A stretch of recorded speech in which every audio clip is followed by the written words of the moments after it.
ESL 1 Cologne is brought to you in part by Intel, Vodafone, Mountain Dew Amp Game Fuel, DHL, Betway, Asus Republic of Gamers, Pay Safeguard, and MSI.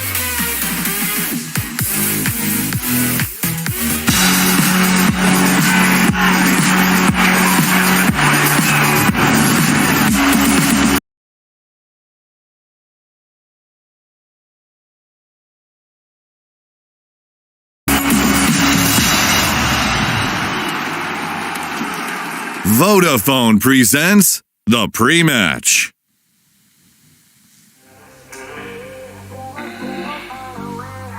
ESL 1 Cologne continues, and one final best of three. Good evening. I'm your host, Alex Machine Richardson, and we have ourselves Faze taking on NRG. This is upper bracket round 2. You win this, you secure yourself a chance to perform in front of the notorious ESL 1 Cologne crowd. This is, of course, in pursuit of playoffs, whether it'll be quarters or semis. That's a question for another time. We do have Sponge and Thorin with me, and we're going to be talking this one through. And with NRG on our screens, you can see Faze, of course, warming up as well. I want to start with the North Americans because it is an intriguing conversation. Stanislaw in, Daps out. I have a fun fact for you about NRG at the moment with this this roster on LAN, Alex. Oh, how fun is it, though? They're undefeated. Oh. They've only played one map.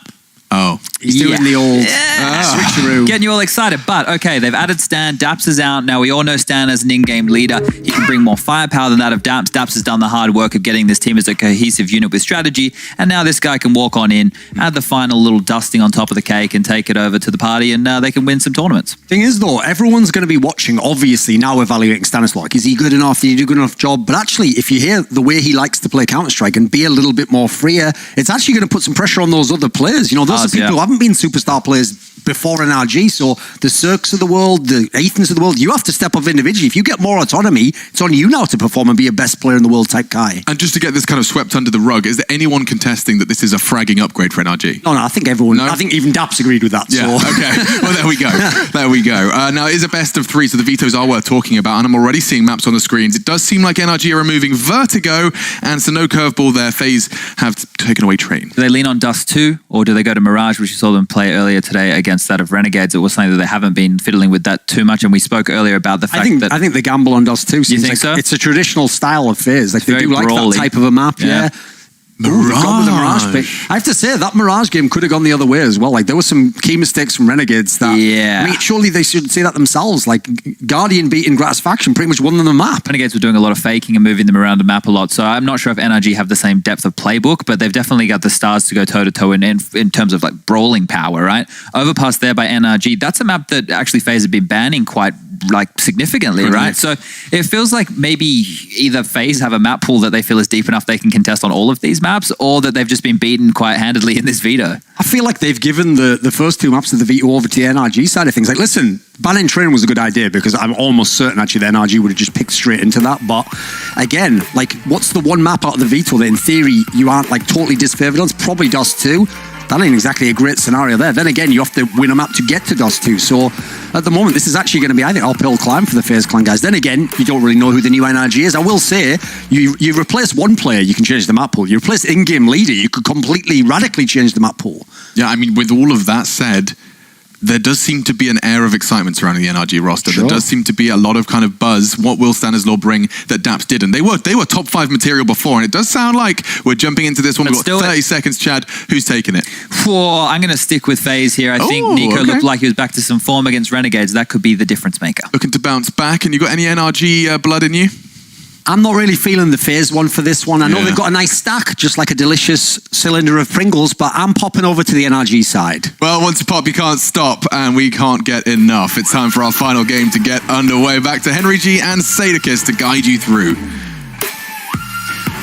Thank you so much, Alex. Pleasure to be here. As always, time to see some Faze action, and I am phasing up with Henry G. You certainly are, and we are underway. It's Mirage again, and we'll see NRG stand the CT side of Faze with conviction, making their way towards that B bomb site. And they are going to slow things right down, though. We're going to see a couple of smokes potentially deployed towards the pillar position. That makes a lot of sense these days. They have been dropped, and we're off. Flashbangs going in. It's a B attack. So to defend, and Tarek as well to find the first headshot. Can he get it? Certainly can. Cirque. Still in the pistol, still inside of the smoke. Breezy above it, Boosted trying to see inside of the site. But watch for Rain, because he's standing on the other side and could be a massive problem for them on the entry. He is Berserk. He's looking for more, but a double peek. 2 angles, heads far removed, both high and low, and he can't collect both. Oh my god. Guardian can, my goodness. That wasn't bad at all. 2 on 2. Doesn't overcommit to the duel on the window either. That baits them toward Neo, and Stan has it all to do. Guardian played that so well. No need to overcommit. Take the fight, take the angles, take the win for Faze. No. NRG, according to the rankings coming into this, not the rankings with HLTV, but are in the top 4 currently with ESL. Sure. It's one of those things, it's such a question mark right now. Obviously, Stanislaw coming in, it is an upgrade of firepower, right? And he is an in-game leader, classic one. He is a great all-rounder in that department. Whether this is going to transition straight away into NRG's success, I'm not so sure, but they did start to drop off with Davs towards the end. I think everyone was kind of happy with that exchange towards the end of it. And I'm very interested in this project to see where it can go. I'm still not 100% convinced by Faze to pick up of Neo, but happy to be proven wrong as we get into the next round here. It is the 4th spot of the North American, seems to be the go-to stance these days, at least for the American teams. Damage done to Ethan, down to 5 HP, and at this point, just hold up. No one has to panic. Keep the bomb down there, all the way back at the B apartments, and just hold up for reactions from the CTs. It is a 4 spot, remember, but you can't take it too lightly, even though they just have pistols. Tarek with the scout, looking for damage at this point. Flash over, got to commit as well. Maybe not. Flash in vain almost as they head back towards A. We are going to see somewhat of an execution here, a basic one. It could just be a straight up contact play. They've got the rifles. They know they have the advantage. Neo to go in first. If he goes down to the CZ, they can at least trade it out. You ideally want Neo to go first around this corner. Please. There we go. And that's fine. It's going to be Guardian to provide the firepower. The Molotov goes in. This textbook Counter-Strike map. You can't ask for much more than this. Stan.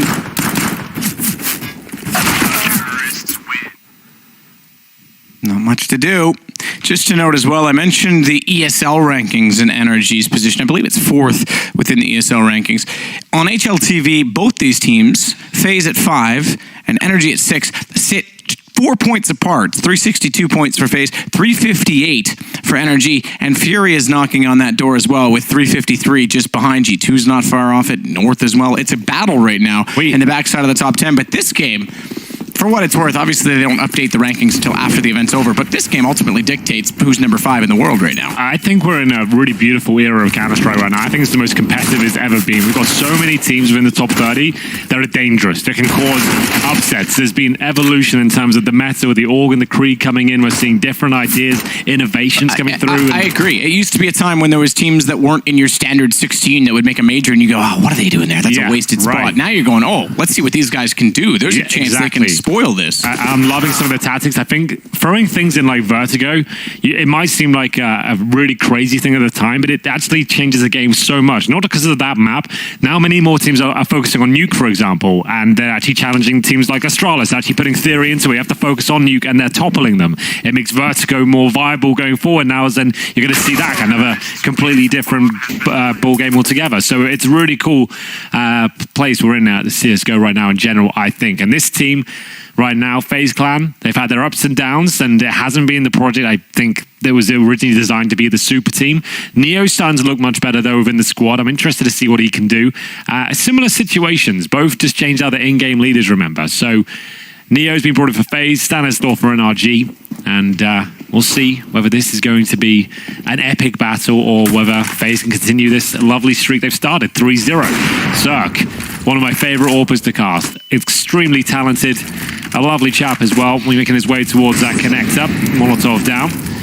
Doesn't actually take any damage there. That's kind of strange. Extinguishes it anyway, just in case. And back towards, there we go. Now, Matt, these are the sort of rounds you want to be doing executions on. You know that money's not perfect. You've still got Mac 10s. Execution allow the Mac 10s to get as close as possible to potential AWPers like Zerk, and there's a chance they won't have helmets, right? There's actually 3 players without helmets. So you want a strategy that disables AWPers, allows the Mac 10s to get as close as possible. So this is the perfect call from FaZe. Whether it works out is another question altogether, but they couldn't ask for more in terms of their call there. Smoke down. Actually allows the transition inside of the site. of Ethan, but Nico predicts that, knows that there's a Molotov at the back box. There's only one place left to check, and that's exactly where he was. Olaf gets Dennis, and Cirque can do nothing of the plant. Can do something of the post.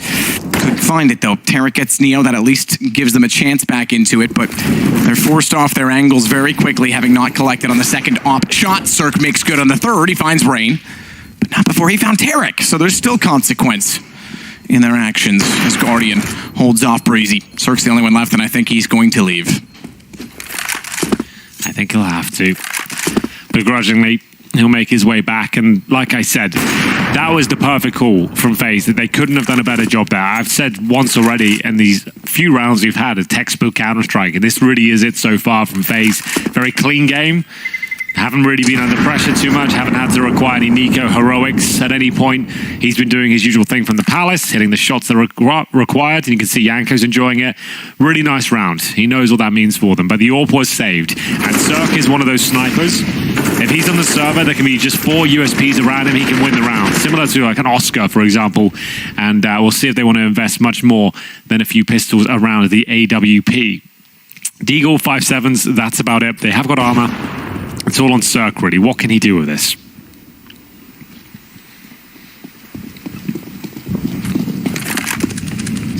Well, so far, stand at B. Not normally the place you'd expect the op to go and to find an opening kill, to be the influence in the round. Instead, though, it's action over on A. Stanislaw nearly caught out. A single player lurking toward the ladder, that being Rain, but Nico was able to spawn his head first and save his teammate's life. Isn't it just so fascinating how Nico could be one of those players always in Palace, always finding kills. You know he's coming, but always seems to get the timing right. That's what I love when I watch him in that position. It's crazy. It's true. Some of my absolute favorite Nico games are on this map. Yeah. And it wasn't always Palace. If you go back to his early days, when he was benched on Mouse Sports, remember he was benched for a period of time. He played mid and used to rip it up with the AK. Mid-met has changed a lot. He's gone over to Palace, and now you're right. He's unstoppable there, it seems. Well, there's Neo. Nice shot from him, taking down Tarek. Speaking of nice shots, even with the 5.7, at least take down Rain. Will he recover the rifle, though? He knows the bomb blast will take in his direction. He actually might be better off knifing out and just trying to get towards spawn and just let the blast take it with you. There you go. You got it, son. Has it gone in that direction? Oh, it hadn't actually hit the step. It couldn't have gone worse for him. That's such a nightmare. The step actually blocked it. I thought it would make it bounce and just fly over towards spawn. It actually blocks it completely. It cost him his life. So the worst of both worlds there. Couldn't reach it. Couldn't get it afterwards. Bomb didn't do him any favors. So an absolute nightmare. But still, they've got a full buy here. There's Stanislaw now. And in the infamous complexity run of the Face It Major in London, Stanislaw led the way when they got in towards the top 8, I believe. He did such a great job in terms of fragging and getting that team into that position. It was a lot of fun. Either way, we will now see double ops for the first time, and Nico is on the Palace anymore. Tarek. And we'll find all off Meister Ethan with Guardian, and that's a great start. The best news NRG have had so far.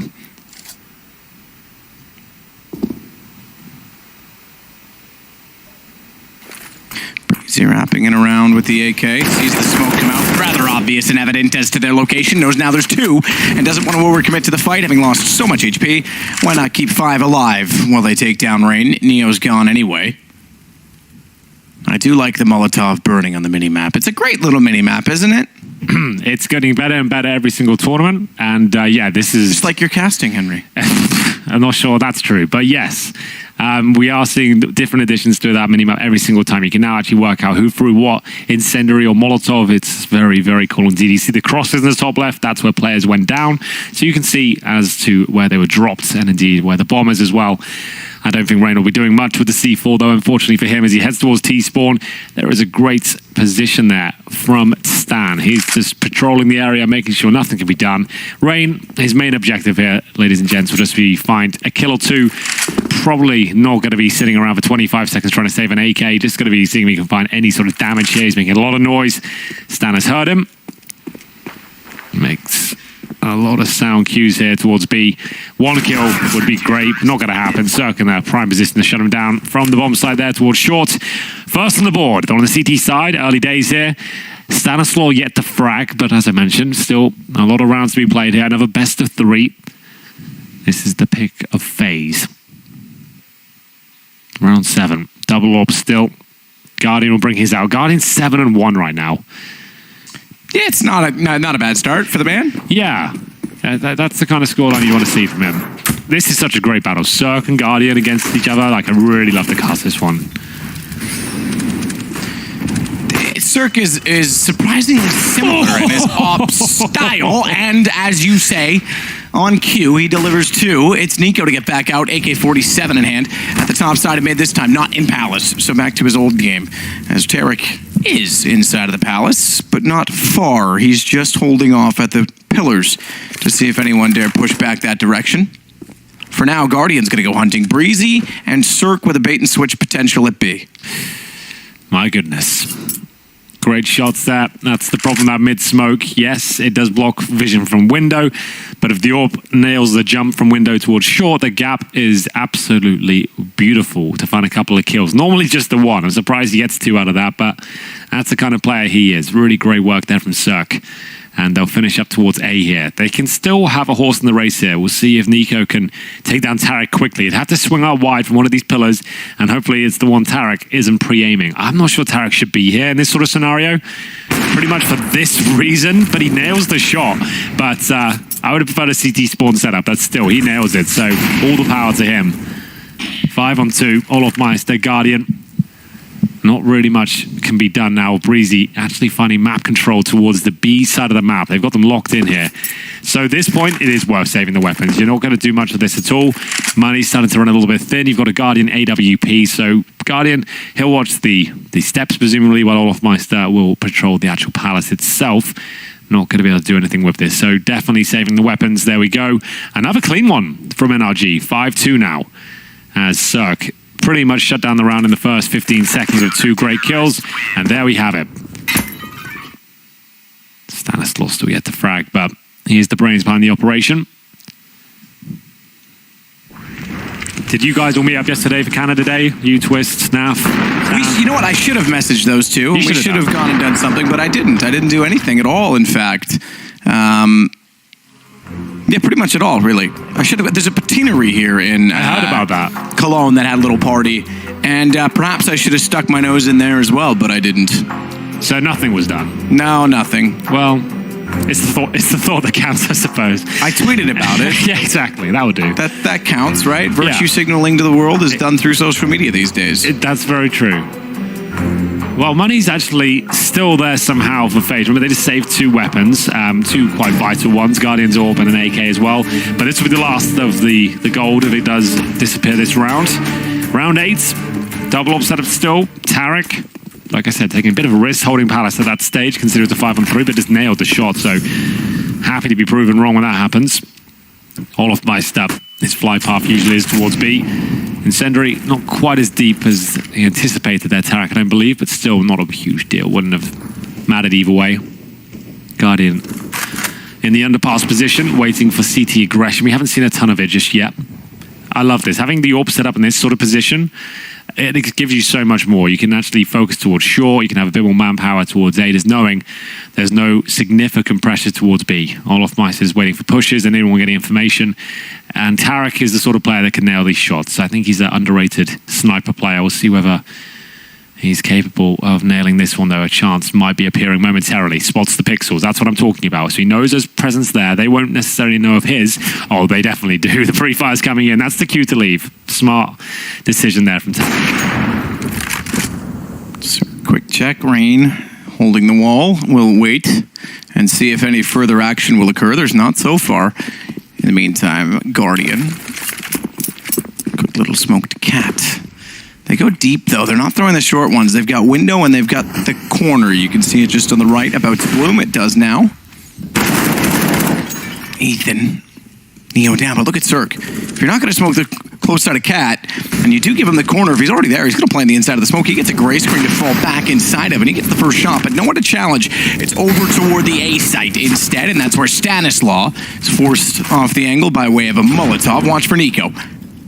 You mentioned Palace. He's there again. He's there again, and he spots them, but this time oversteps the mark.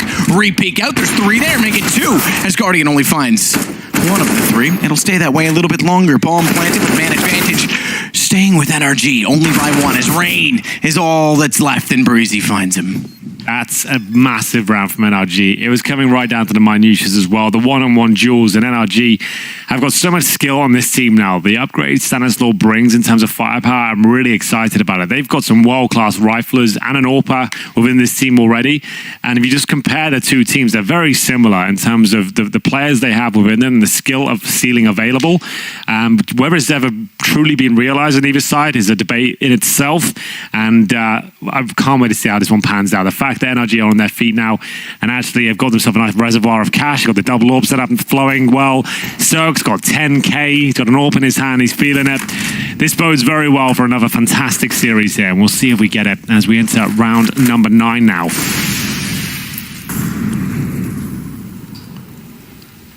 Stannis going to lay down the law inside of this smoke. Never mind. Pulls back. We could have had Stanislaw there too, Henry. Don't forget about all the Canadians. I said that. That's why I mentioned it. Oh, I didn't hear you say his name. That was the first one I mentioned. I thought I just heard you say Twisted Nav. No, I only got reminded. He has the Canadian flag on his jersey. So I was like, True, oh, and he replaced Daps. It was one Canuck to another. Indeed. Smoke down deep. Standard smokes, really. CT, jungle, and stairs. This is your classic A execution. Doesn't account for Stan being reverse fire, though, when he finds 2, with Ethan chiming in on top of that activity to find 2 of his own, leaving us with just Guardian and leaving us with NRG winning the round. Yeah, they look very comfortable. This is scary now for Faze. They had the idyllic start. They ran away with the pistol, the follow-ups, negating all the 4 spies, the first gun round when they had MAC-10s, they win those. But ever since then, it's actually been 4 rounds in a row for NRG, and they've been quite convincing ones. We talked about that money. Well, it's just getting stronger and stronger. Cirque now with $13,000. And that's about as rudimental of a strategy toward A as you can use. Not that there's anything wrong with that, so long as you cover your obligations. But if you go back a few rounds prior, when they threw the Molotov to triple mid-site smoke, Nico knew exactly where to look to counter out that position from Stan. No one did that this round. B execution with a bomb plan in mind. That's what I can see right now. Smokes will go in, flashes to go over. Tarek, he loves them awkward positions with the orb. I'm sure he'll be fine. It just scares me looking at them. We'll see how he handles it. Nails it, of course. Will he be able to find more? Rain up on top of the train. It's not a train. It could be if it had a bunch of things like trailers behind it. Oh, more knives. It was put on rails. Yeah, why not? There we go. Oh, Let's do dear. it. Win. Oh, my. It would just be the day of karma. If he just goes down and wins that one up front of a knife attempt, my goodness, what a day it would have been. I didn't see Tarek's situation there. Did he just draw the knife, or was he out of ammo and thought he'd throw the towel at him? He just bunny hopped for the star points to get the knife kill. Well. He didn't have to do that. Was no need to do it. It would have been cool. From now on, so this is it. You'll see it now. kids, just don't knife. He's just bunny hopping around trying to make it happen. Really nice movement. Fair play to him. Great shots from Rain.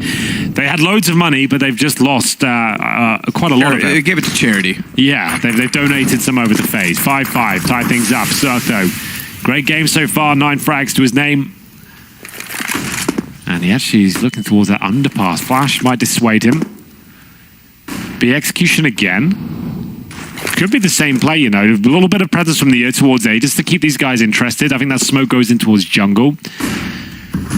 It does. Flash over. That's all they're going to do on that side of the map. And the B play, very simple one. But Tarek's been hitting all the shots in so far.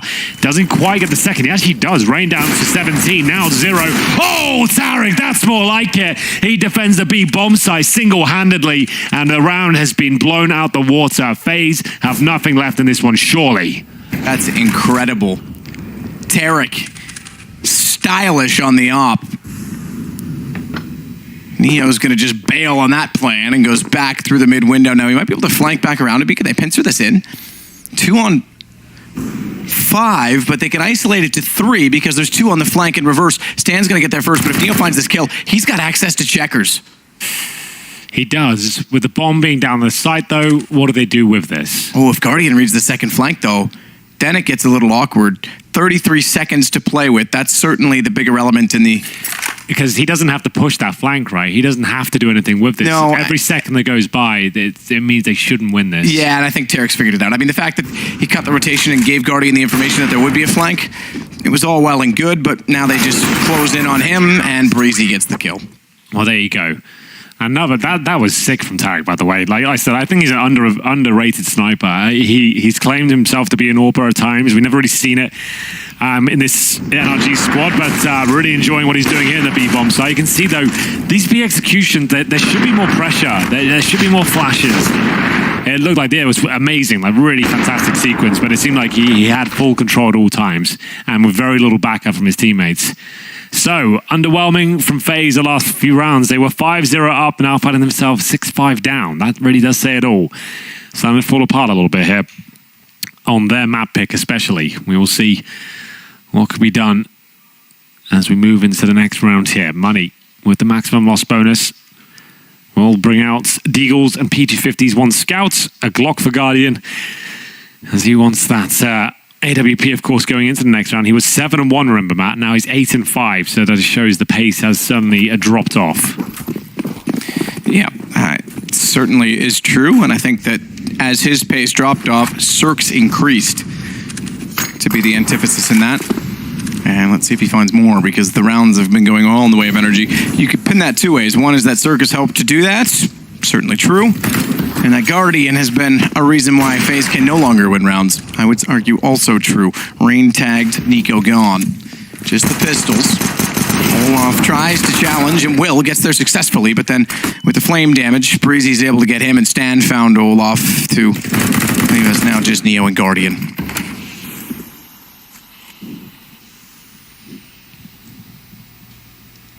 Neo's waiting in the smoke.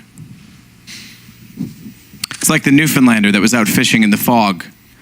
The Coast Guard rolled up and said, "Sir, do you have your GPS on?" I said, "I don't need a GPS." He goes, "Well, how do you know where you are?" He goes, "Well, I'm right here." It's not bad. He's here all week, ladies and gentlemen. Sadly. Quite literally. We are going to have Neo and Guardian here. Sorry, I'm just lubing myself up. I've got these new tattoos and I have to take my eyes away from the screen. I thought this round was over, but Neo might have found them an opening here. The AWP has got enough to get towards the B site, and he'll have to really fight his way out of this one. Decent effort to even get close to the bomb site, but not going to be quite enough there as we get into round 13. And will be Faze, who haven't, remember, 5-0 up, now 7-5 down. That plays in your mind. It really feels like your T-side isn't working out for you. Remember, Neo was brought in to deliver new ideas and be the in-game leader of this squad, something they desperately needed to get the most out of Nico. He isn't top fragging right now. We were getting very excited at the start of the game. He was killing everyone from Palace. He currently sits on 5 and 8. Hasn't really posted a frag in, 3 or 4 rounds? So hopefully he comes back online, but what's the call going to be here from Faze? They've got a full buy, Guardian's got the AWP, AKs are out, but still, NRG just haven't really been touched at all. They have now found themselves 7 rounds in a row. Money's still incredibly strong. Ethan with $12,000. They've got this money for days. Easily enough for the rest of this game. Or half, I should say. Just carry on. Keep digging your own grave. Is that grave at these days? Nah, it's not really. That's it. That's all it takes.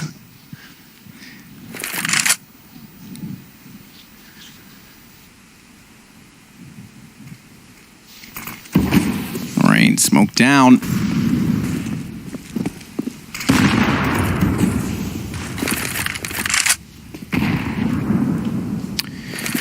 See if he can do anything with it this time. AKs and an op. 2 ops. Tarek's looked excellent with his as well. No doubt about that. Ethan gets the opener and it's Nico gone.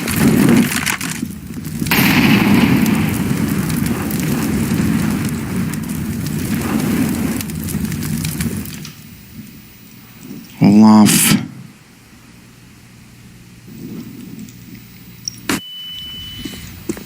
Still not able to find much. Ethan checks toward A main. Guardian's above that. He would have heard the steps as well as the flash thrown, anticipating the peak, but they know that they've lost connector, so they don't overcommit. Guardian gets one. Ethan nearly reads it so well as he found Guardian and got the damage in on Rain, but goes down in the end. Still the man advantage to NRG as a result of this. Even with losing so much map control, they contain their... I guess, losses, the damages, and hold out the time. They can't get near the site. That's actually very well played from NRG to be that passive and that disciplined. This is a great showing so far. This is everything I wanted to see from this team. Very worrying scenes at the start, but they weathered the storm, that's for sure. 8-5, and Yanko, after looking so elated in the first few rounds, has now started to look dejected. Stanislaw, he had that slow start, but anything but in this round. Ethan, nice positioning, good awareness. Did what he could in that one, but unfortunately taken down. But they still win the round. It's buying as much time as possible. As Faze still yet to post a round after losing 8 in a row. 5 rounds is enough on the T side. Let's bear that in mind. For context, on Mirage, 5 is enough, but if on your map pick and you had a 5-0 start, it's going to be in the back of your mind that this isn't good enough, right? You haven't really had any close rounds. There's been no clutch potential. There's not really been any post-plant scenarios, have there? No, really. There's really not. There's been 1 bomb defusal in this 8 rounds NRG have got in a row. That just says it all, really. If you're not even getting bomb plants down, and it's your map pick, something has gone quite horribly wrong for you. I would suggest that to be true as well. I completely agree. What's happened there? Well, Nico's They've just killed changed it Stan. up. When it goes wrong for Faze, Just normally, rush. Nico, get off the leash, mate. Get stuck in. What can you do? It's a minute and 36, excuse me, and they're already in the site with the kill bomb that's planted. such a Faze move. When all goes wrong, like they run out of ideas, can you just go kill people, Nico, and it normally works out for them. Breezy gets caught. Nico and Neo sneaking back around behind them, even though they thought it was clear. The smoke's enabling them, rather, to do so, as it looks like we're getting 8-6 at least, as Ethan's found inside a connector. Well, that's a little better for a post plant. This time it doesn't even come to bomb, it goes to kills. Maybe just do that again. Yeah, why not? Just say, you know what, Nico, you killing everyone's the best strat we've got. Let's go for that one.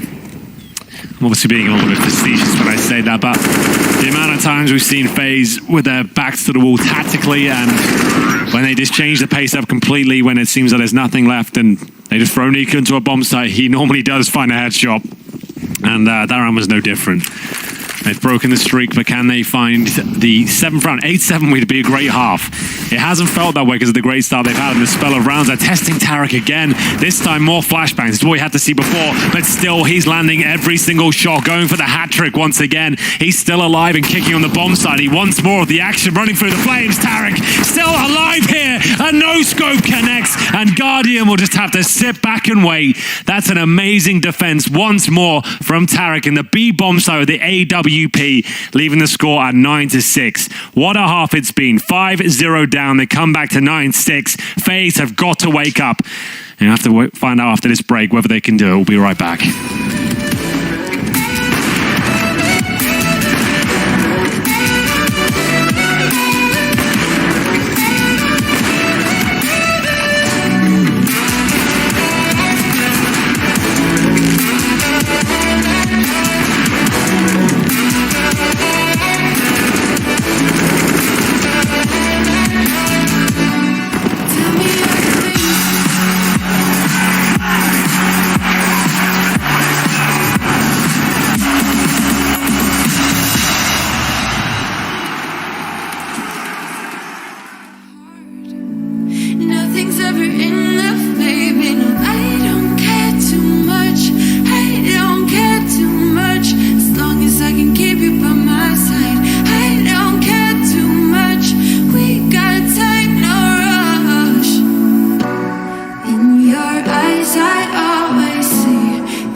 We are one indeed, Henry and I. We always have been attached at the hip, sometimes other places, but we will always be here to bring you the best games, and we have had a great opener here at ESL 1 Cologne.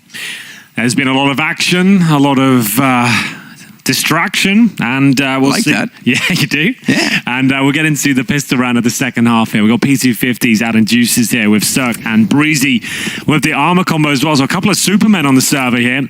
Will Faze Clan to be their kryptonite? Time will tell as we make our way up towards short as the shot starts to be delivered here. Olaf Meister to defend. Looks like he's in trouble as well. Players all around him. NRG just swarming. He does manage to get one. Nico, though, he's getting much more than that. Headshots all over the shop as it goes back and forward. It looks like Faze have done enough, and Tarek will be trying desperately to fight back from the apartments. Not going to happen. And finally, Faze get a bit of luck here. Remember that 5-0 star. They now have both pistols under their belt and trailing 9-7 on their map pick. Yeah, that's a good point. That says a lot about the way that this game has gone.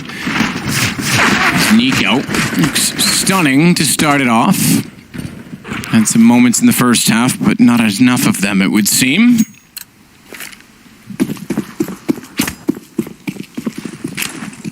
It's a total of 10 kills for Nico.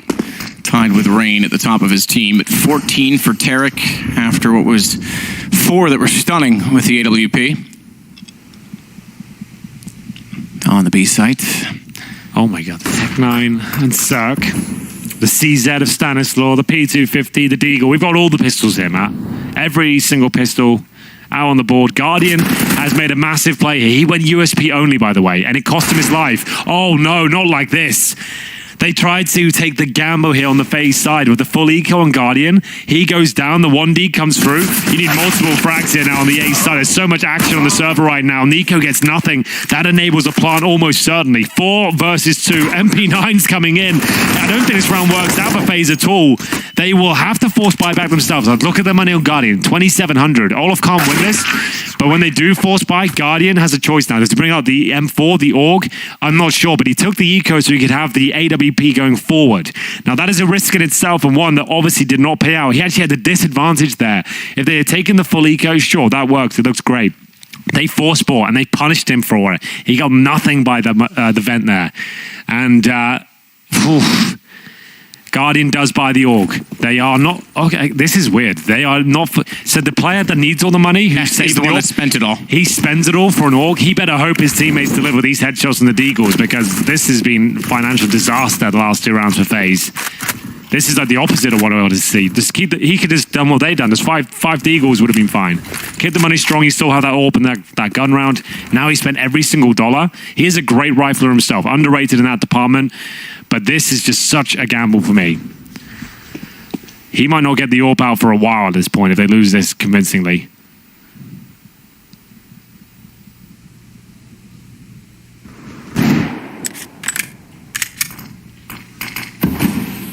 Olaf is going to push all the way through, but little does he know that Ethan is waiting for his arrival.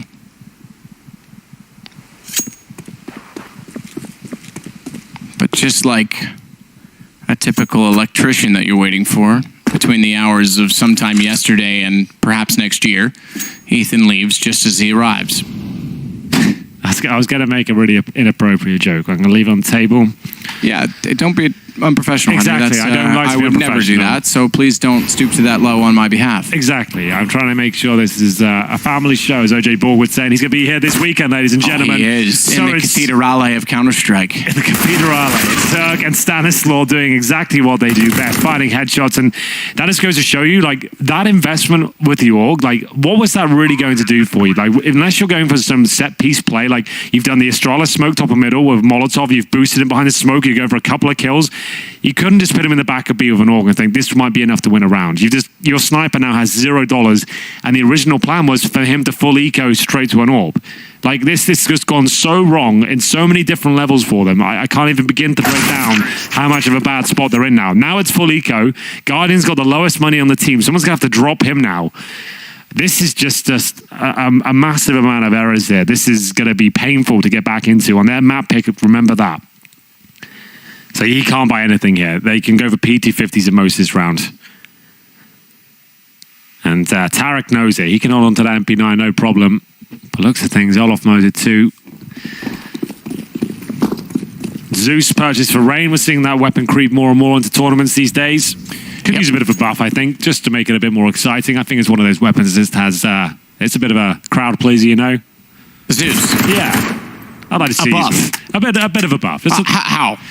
I don't have the answer right this second. Okay. Yeah. I will think about it for tomorrow. How about Great politician. Just throw it all out there, let people vote, and then say, hey, didn't think this went through. Thanks for your votes. I am an esports commentator. I'm not sure that analogy's fair, but sure. We'll see the 5-on-3 come in. Range? You want more range out of it?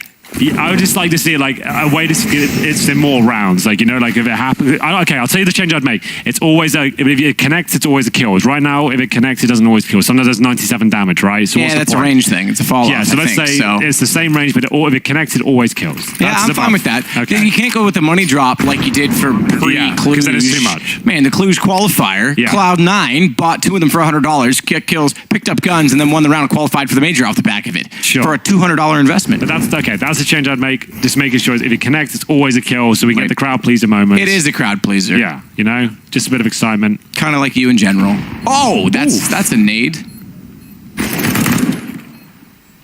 Guardian is about to realize that this game is now 12-7. Brazy jumps out the window to find him. This goes back to our original conversation now. What I would say tactical pause, surely. No? 5 M4s? There's no one even considering a Guardian AWP here? No, apparently not. They're going to go 5 M4s, one of them silenced. I think Guardian's is trying to do that to slip it under the rug. It's like, yeah, I fancy an M4 this round, guys. Don't worry about it. Don't worry about it. I don't snipe that much, Like, I don't really... My career wasn't really based on sniping, so I feel like the M4's fine. Oof, I really didn't like that AWP purchase. Anyway... One flashbang to his name. The M4's there. We'll get into the next round, and it's going to be the fast B play. We talked about this before. The money's low. You've got SMGs. You want to get stuck in. You want to be finding headshots, and that's why the MP9 is absolutely savage up close against unarmored heads. And this is where FaZe find themselves when that one purchase of the AWP, they don't have the sniper now. There's so many compromises being made. There's no way they can retake this. There's no kits. It's just fallen apart for them.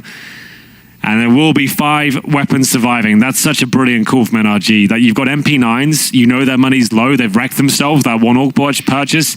Why not just go for a B rush with it? And it wasn't just a straight up B rush, just to be clear. That wasn't just 5 people rushing B. They had set smokes that are thrown on the way towards the B bomb site. They got a magnitude of flashes there as well. Molotovs that are thrown in a tactical manner towards the bomb site as their players are jumping out. It's a very difficult rush to execute properly. If it's done correctly like that, though, it's very powerful.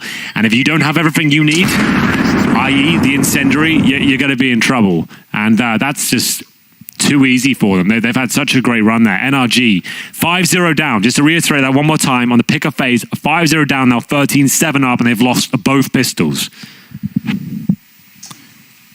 Well, we now find... Timeout. Yeah. I agree. The exact time to call it. And Guardian already has an M4 in his hands. Just to note, there's not enough money for anything else. Yeah. So let's figure out how we get out of this hole that we've built for ourselves. You mentioned it as well. They've won both pistols. Their map choice. Yeah, and if he doesn't get the AWP on the CT side of this game, that's just going to... Yanko must be furious at that. That's going to be he's regarded as probably, I don't even think this is being sensational. He's regarded as the greatest sniper of Counter-Strike history at this point, right? Guardian, right? Yeah, throughout all iterations. Yeah. Obviously, Cunny pre-nerf is pretty up there. I would say, for me, Guardian of all time, it's Guardian, right? Markelov. The legacy. Markelov. And it's difficult to see him purchase that weapon and not even potentially have an AWP now on their CT side. It's going to be a rough one, but let's see what they can do with Tooth Mass. It's 3 M4s here. And they'll have to get aggressive. They're heading towards that A ramp. They're going to try and get an early pick here. Certainly capable of bringing this game back, but not doing themselves any favors. Deep smoke to allow them to have control of the steps. There is a gap there you can use as well to see anyone setting up for smokes. Tarak seems to be very aware of it. What a game he's having. Brought it right back. Does he know Rain's on the other side? He can smell him by the looks of things. Crosshairs in the right place. Knows something's above. And the Krieg at close range. Oh my goodness, the skill on the server right now is just insane. Ethan and Tarek, they light it up and they fall back as well. They've been dinged. They want to get out of there. They want to make sure there's no reaction, and they want to put a halt on the round. They want to make sure there's no way anyone can swing out, find any sort of an advantage here, and we're going to see that right now towards the window. The grenade might finish him off. It does. Stanislaw will be fine with that though. Still a 4 versus 2. Guardian waiting. He can't be in CD spawn with the sniper. He has to be up towards Shadow with the M4. He'll get the kill. Both players towards A. That might be gifted the round here. Both CTs there, and they're both actually in a pretty promising position now with the bomb planted. Or down, I should say. Cirque just waiting to see if the cross comes back in their favor. Bomb, as you mentioned, down is just to his left. And he knows there's going to be someone positioning themselves to find that. Guardian has. Hold on to Ethan. As the smoke dissipates, he makes noise. 23 seconds. He doesn't have the time on his side, so noise has to be made. Guardian's already positioned reverse fire. Bomb is covered off from inside a jungle. They've got great hold. And Guardian wins out the round after the timeout. That's much better. Yanko's pleased. Wants a fist bump. May not get it. Going for it again. Still not going to get it. Might try and get it. Doesn't get it. Oh, it Guardian good over stood him up. I think things are not looking good at all. That suggests behavioral differences.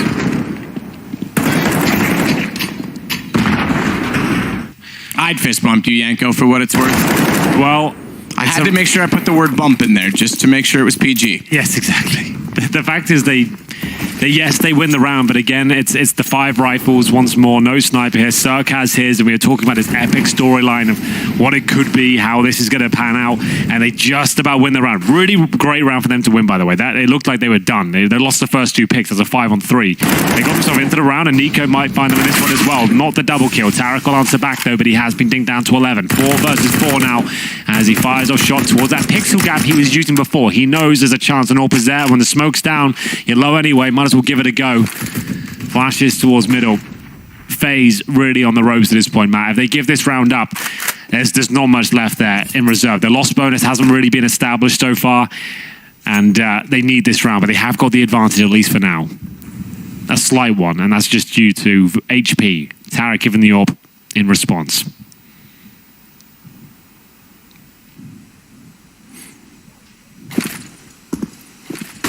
Well,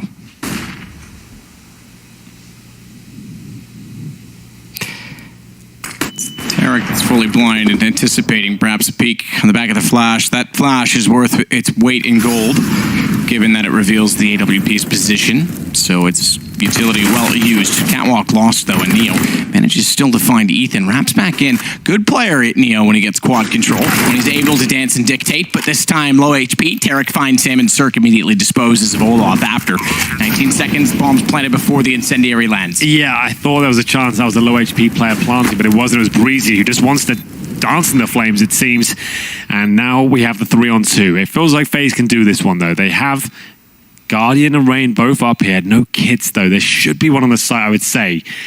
Rain sneaks through. They've got such low HP, so they're not really hunting for information here, so Rain should be able to get a bit of a freebie. Not going to happen, though. This is a disaster. Remember, it's not Guardian on the AWP here. The M4, he can use it, but it's not going to be working out for this particular round. It's going to be 3 kills with Tarek in total when he got tagged down to just 14 HP at the very start. 14-8, money absolutely ruined here for FaZe. And we'll see if they want to take the Eco or Force Buy, and might just be taking pistols from what I can see. I see a Deagle on Rain, Deagle for Nico. Guardian might consider getting himself, I don't know, a UMP armor, all the grenades at this point. He hasn't had an AWP on the CT side, and we are 8 rounds into it. That is just shocking, really. It says it all. Yeah, 8 rounds and a guy like that, not on an AWP. I don't know what else you could possibly ask for. That he killed for. That's fine. Headshots from Rain, I'll take those. Yeah, I'm with you. Let's see if Tarek is with you. He's got one already. Rain's got another? Yep. And Nico's still holding a Deagle. Don't discount the Deags. With this boost, he can get another as well. They won't be thinking about this at all. Tarek might just walk into it. They know he's there because they saw him shoot, which means he's still holding for it. But Tarek, a solid round in the end. 3 kills for him, 15. It's map point for NRG. Cirque just complimenting the nice shot there. Rain says thank you.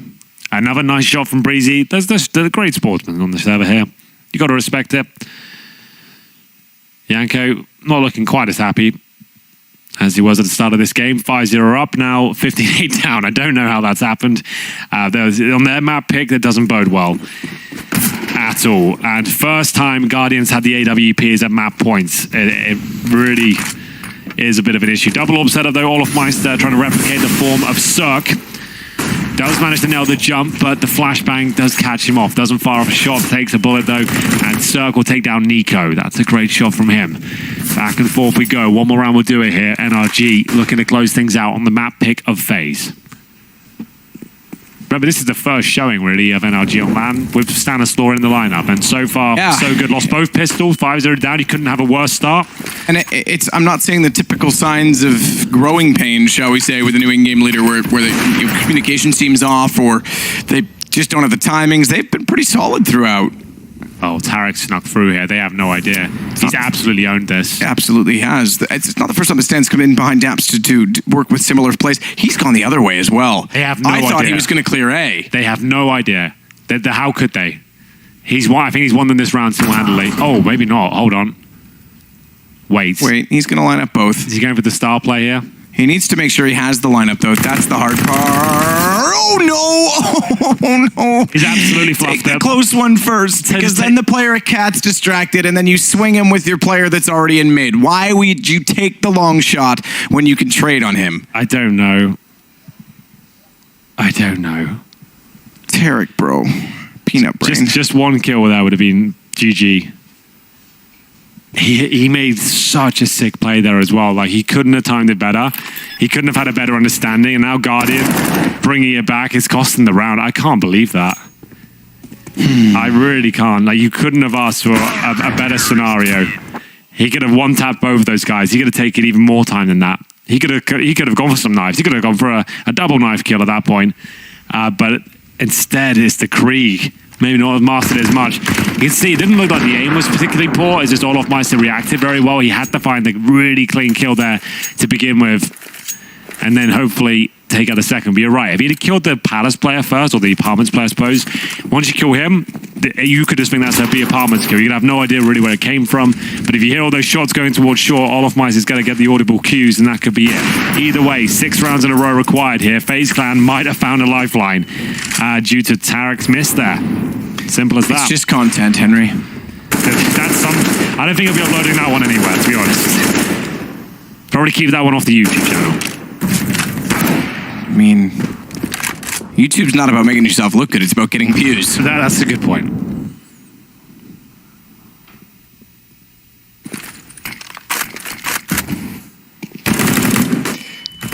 Ethan. Oh, dear. He's gone as well. Cirque holding off. 15-8 becomes 9. 9-10. Do we have another best of 3 where 15 is a curse? Cirque, good peek. Catches out Guardian looking toward the connector. Neo holds his own, though, against Tarek, who tries to slide in. Second man in the hall. Noise is made, but a trade. No, I take that back. It's Cirque on the other side of the map. Now Olaf will get the kill that he's looking for. 15-10. And there's one more buy here for NRG. My goodness, timeout. Their first one, NRG. It looked like such a done game, a done deal. But they will take their time out at this point. Here's Olofmeister. That's an ambitious position with the AWP, trying to get the hell out of there. Quick scope through the smoke. You do like to see that. 2 rounds in a row now. We've seen plenty of up and down games throughout this tournament, or just today. First day here. And this is why it's considered one of the best tournaments on the calendar. There's such a stacked tournament with so many great teams. Anything can and will happen. It's got a fantastic format. Early best of 3s. Drama on the first day. You can be knocked out day 1. You can make it to the playoffs on day 1. I really enjoy it. I've enjoyed the matches so far. This map has been no different. I've got a sneaking suspicion there's a few more twists and turns here.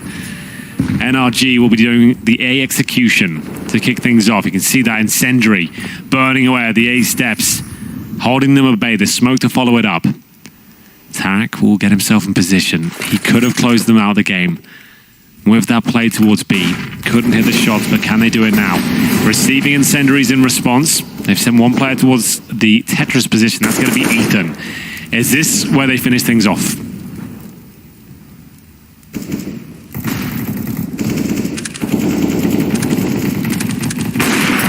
Already in with a shot back in. Nico already with one.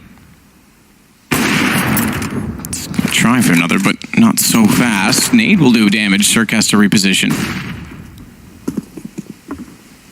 Stan.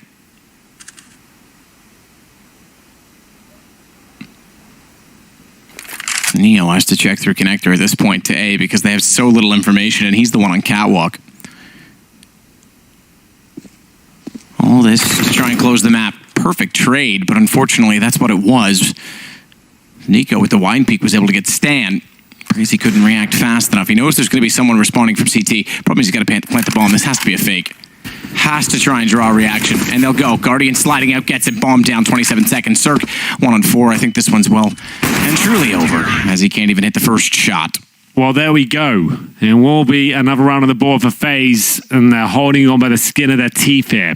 Money depleting for NRG. We've got 3,000 per player. Might be another tactical time. I require the loss bonus building up here. FaZe are going to take us to overtime. Could really be on the cards at this point. It's that when you have those kind of moments, rounds is where it looked like it's done, and you know you just need one more. The mental shift that occurs within a team, and the panic and bickering that can come through, and the self-doubt mainly. That's when you're in trouble. Here comes the airstrike towards the window. They'll get him, but not before the collab comes through. An exciting round here. 5 grenades towards the window, and we're going to see a round for FaZe, sure, but still quite an exciting one. It's going to be PT50 for Ethan, and now he'll hold at the very top. Just waiting to see if there's another kill available, really. That's all he can do.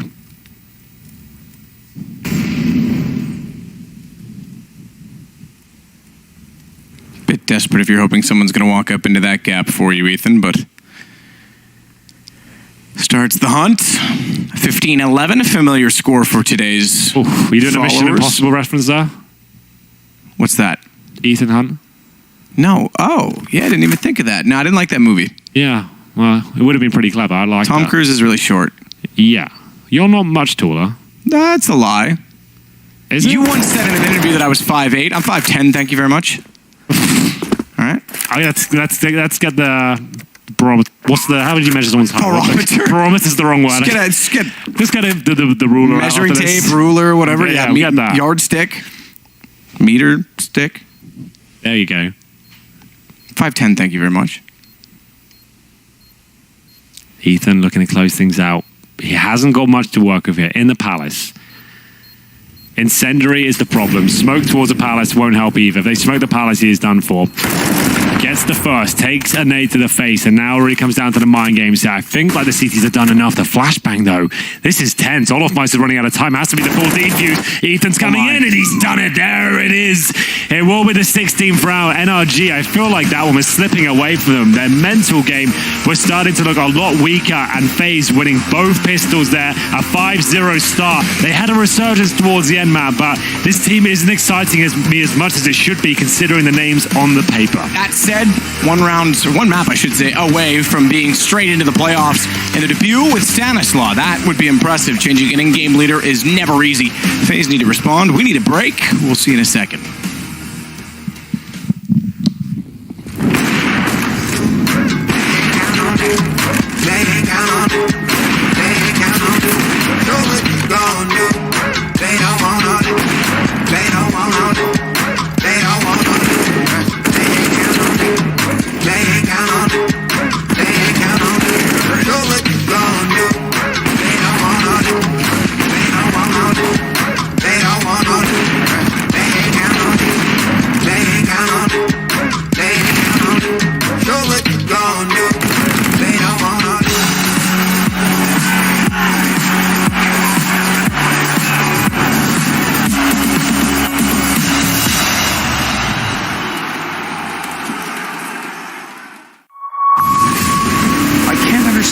People watching somebody play a computer game.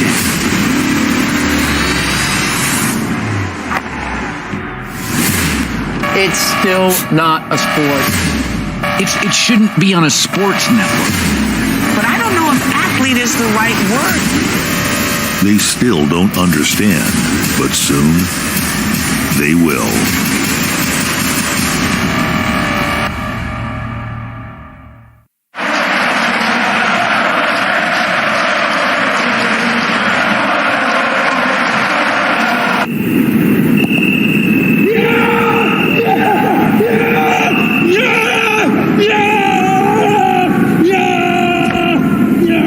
Start your esports career now at play.eslgaming.com.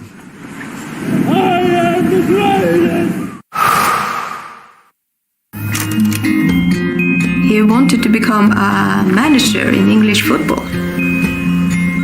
In science, he had the lowest grade possible. His thoughts were elsewhere, I think. Every day, football. He drank too much Coca-Cola and Pepsi Max. His favorite is taco. I think he preferred just to play Counter-Strike, I think.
here. Whoa, that was not my best work. Duncan Thorin Shields is here as well, and he doesn't do accents. Not part of your gig. No, just the rubbish one I was born with. But yeah. Oh, yeah. Well, actually, no. I've heard a French one that comes out occasionally. I do that occasionally. Yeah. I like that one with the RPK story and Existence Goes Out to the Woods. That's one of my favorite. And the prop classic back in 2015. Yeah, that's rolling back the years. Oh, exactly. There you go. And now rolling back the years there as well. Let's talk about the game, shall we? Yeah, why not? So Mirage did show up, and we did seem a little split, a little divided as to whether or not we could decide on a favourite for this one. NRG, clear favourites, actually, once the in hindsight here, Duncan. I was saying to Chad after the first half, like, if you look how many rounds they got there, if Stanislaw is all he is cracked up to be, this should be a one game. Like, this should be done. They should be able to get the T rounds here. And you saw, like, for the Faze guys, I'm going to go ahead and say it. Like, Neo hasn't been very good individually for Faze, and this is a map where you are going to see teams exploit him on the B side a lot. Sure, and they're going to need to work out ways to deal with that, right? But I think after you get up to a 5-0 start, like they had to kick that game off, and then when they lose, they only win one round for the remainder of that first half, it just, to me, it reads as a lack of depth on their T side, right? They don't have enough moves to pull out here.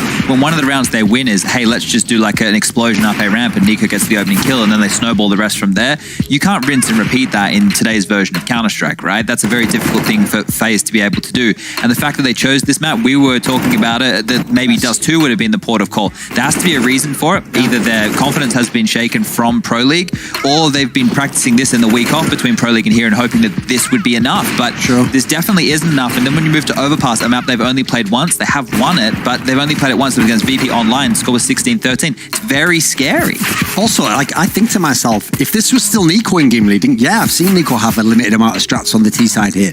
Neo's been in the team a little while now. He's still going to be in for the majors, so what's going on here? They definitely have executes. I just think it's about getting everybody's head in the right place, like an Astralis, like a Liquid, where everybody knows how to react when things are going down. Because if the execute doesn't work for Faze, it doesn't even feel like they're in the round, right? There's no plan B. So here's a bit of perhaps a bit of the wrong time for this question, but let's at least float the question. We can perhaps return to it. Has Faze Clan looked better at any point since the removal of Kerrigan? Oh.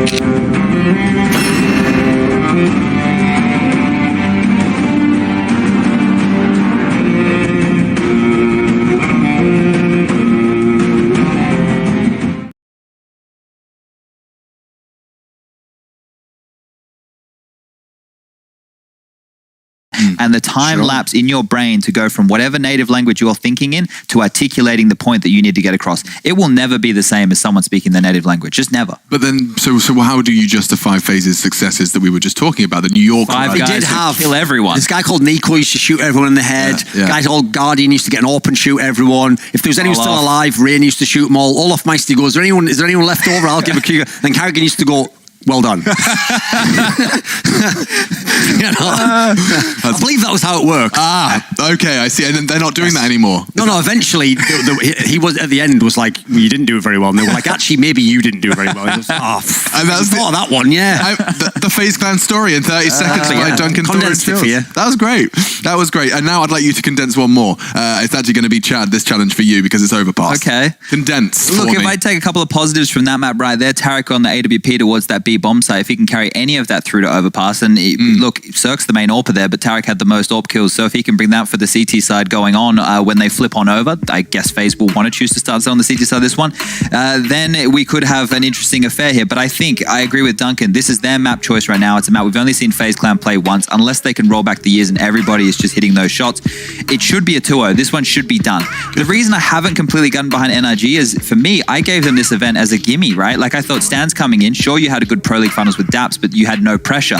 Now I thought maybe there'd be pressure and they wouldn't perform to a similar level, but here it looks good early stages. But they did use the Pro League finals as a kind of a boot camp. I think that's quite... They were already practicing with them. So I mean, that's kind of cheating a little bit. Like, it's not like it really is your own entirely. You got some practice on LAN. It's a bit naughty, but it's proactive and it's coming into a huge event like Cologne. I don't blame them. Yeah, I just a couple of things to look for here is how brazen that this NRG roster can be in the past of just strolling into the sewer section of the map and walking up sandbags. So you need to be be high alert versus these guys because they want to take a lot of early fights over towards B, or at least historically with Daps on the team, that's something that they would aim to do. So FaZe need to make sure that their aim's on point and they're not getting caught out of position. If you have any newer viewers as well, names to watch out for on that NRG side. It's really, those young guns have really been impressive. As he said, Cirque, this is basically his map. When they rose up as NRG, it was him doing dominant CT sides with the AWP. I think also you've got to say Breezy. This is a guy where sometimes it's not always the flashiest kills, but he gets kills on the board round after round after round. Really big fragger. And I would say for Na'Vi, if you want to roll back the years, mate, there's a guy, name begins with G, called Guardian.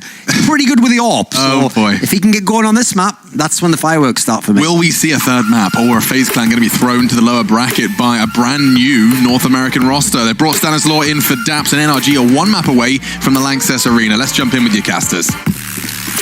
Thank you so much. We'll get back into it. NRG absolutely could make the playoffs with the debut of Stanislaw. Absolutely, they've looked better since adding Tarek. To go to the question about how's FaZe looked better at any point since removing Kerrigan, I would say they haven't looked better at any point since removing Croman. I agree. I feel like Croman should have stayed in the team. I absolutely think that's true. Either way, Circle kick things off here. Nice headshot towards Rain.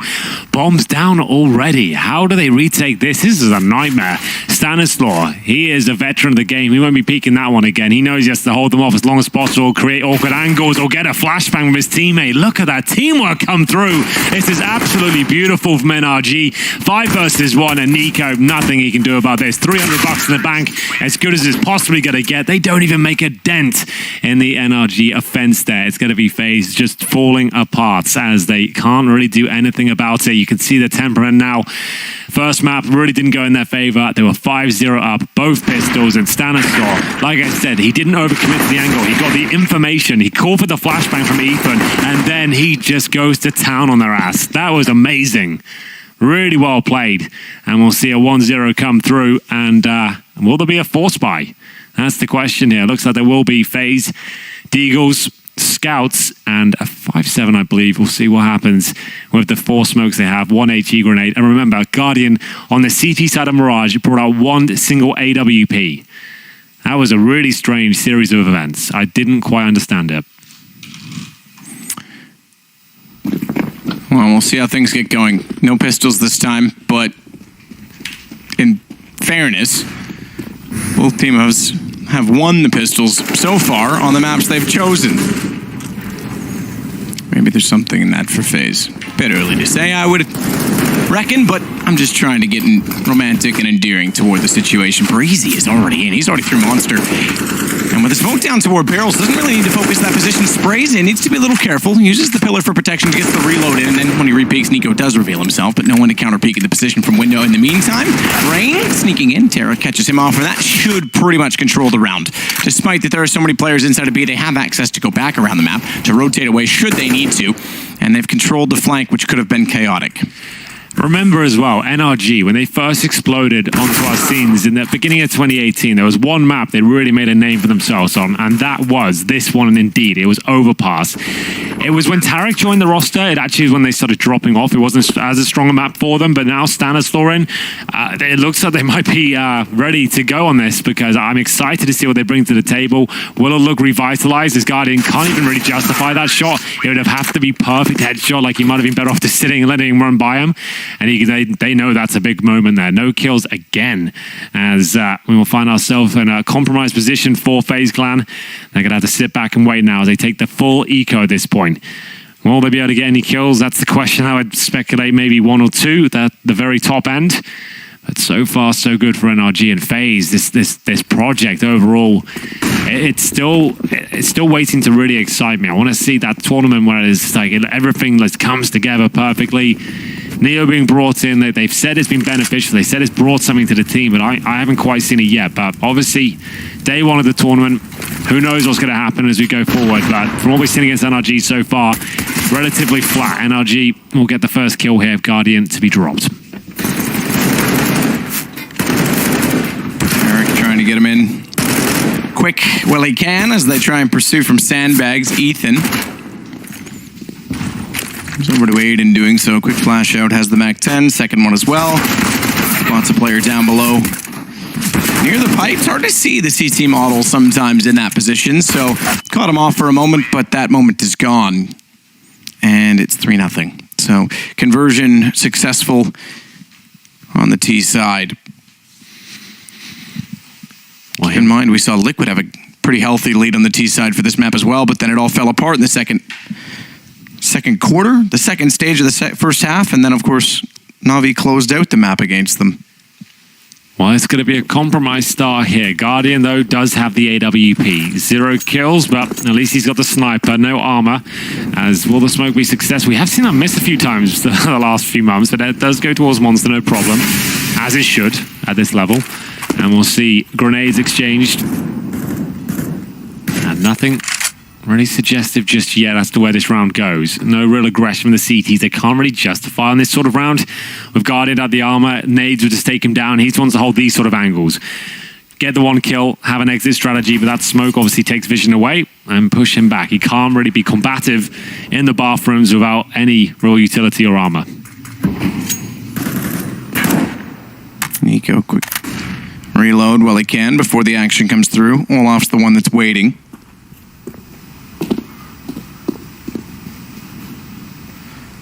Now posture it long with both Breezy.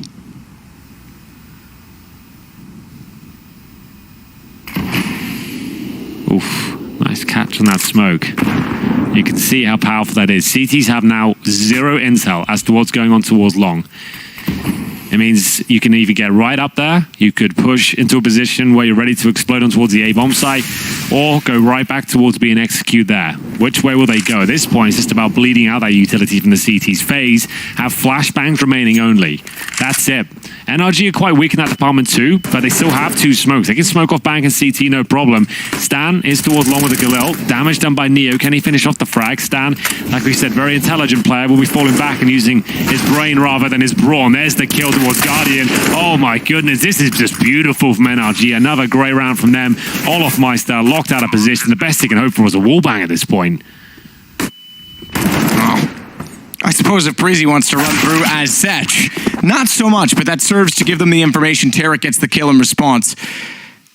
And 4-0 now for NRG. That was with the guns as well. So how do they respond? Can't really, to be honest, on the CT side. Even though it's a maximum loss bonus, that's all they have to work with, essentially, is that bonus. Nico's already gone for a deagle. That leaves him at 2,900. Guardian's only on 35. They want to have him on an AWP faster than they did in the last map, so he'll sit tight as is for now. NRG in a fantastic position early on, and it's a tactical timeout called, in which 30 seconds, Yanko can speak his mind on the situation. Ooh, I'm not sure whether it'll be a very nice conversation they're having right now, but seldom is. Yeah, we'll see what happens as we go forward. What's the cash situation like? It's not very good, is it? Unfortunately, for FaZe Clan on the CT side of Overpass, you're 4-0 down, and currently looking down the barrel of an eco. And the problem I have with FaZe is right now, yes, they are a star-studded lineup. They have so many great players, but the rounds that really excite me the most is when they just freestyle it. When they go into more of a puggy mode, they send Nico around the map finding kills. When they go against the grain of the meta, that's when it looks like his team makes sense to me. That's the problem I have with it. Like I'm not sure when they try and make it too complicated, too methodical. It seems like it's a good team. It's just not a world beater, right? I want to see them lifting trophies, and the names they have here, I want to see a lot more from it. Either way, this could be a round they can win. They've got a 4-man stack towards middle. Stan the man, though, making his way through, and he doesn't make many mistakes. We'll see if this is going to be another round. NRG look flawless. So far, so good. Just 1 kill given away. Tarek working back up the stairwell and connector as well. He'll close it on Neo. I thought he might get spotted for a moment, but his teammates are easily able to take care of Guardian. So the 5th was pretty natural, given the situation. Now the guns come back out, and there has to be a response, surely, on the CT side from FaZe. AWP for Guardian, naturally. You say naturally. From the last map, might be moving away from the weapon, it would seem. It was a very, very strange one, but yes, absolutely true. Personally, I think Rain's the primary opera on this team. Yeah, you've been saying that for a while. That's the first time I've said it. We'll get into round 6. We'll see if Guardian can open things up here. I'm not sure he's posted a frag just yet. Neo going for the wallbang. No damage inflicted just yet. Faze just limping here on Overpass, trying to get anything done. Opening kills. Nothing found. Very slow and tentative approach here from NRG. Flashbang towards the short area. Breezy will act upon it. And now they have control of that position.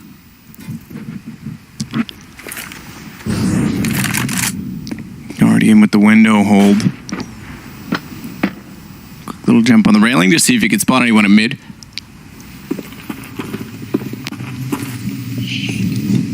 Rain waits inside of the bathrooms. There was a time when he was the most dominant player in that position, just as Fur was. Yeah. Before that, and neither of them have really had as much success as of late. Well, as soon as you become the best at something, everyone will either try to replicate you or try and anti-strat you, right? And then you find yourself in a position of flux where you don't know whether you continue to do what you're doing or whether you change things up, and you can find yourself in a real difficult spot. I feel like that happens to a lot of players that have iconic positions. Yep. It can fall apart very quickly in that respect. Unless you're Freiburg and you're just always... Oh, yeah. But he doesn't play there anymore either, so... Oh, that nade. That absolutely was a kill. And Stan followed it up by getting a lump, but the gun is Breezy gets Guardian. I thought he was clever on the railing, and guess who steps up next? Neo jumps in the same position and goes down to 31 trying to get away with the AWP. He will get away. But will he survive? The chase is on. I think he gets far enough. I think he'll be okay, but it's going to be 6-0 for NRG. Yeah. Which is actually pronounced energy. Is it really? Like the drink. Yes, it is. They tweeted about that once. Oh, I've been screwing them over for the last 2 years. Yeah, no, I don't think they like it. They don't like to tweet about it all the time, but they every now and then make a subtle jab. Makes sense. Energy. Energy. Yeah, it's just energy. Energy. All right. Well, from now on, Mr. Energy, wherever you may be in the world, I'll still stand up.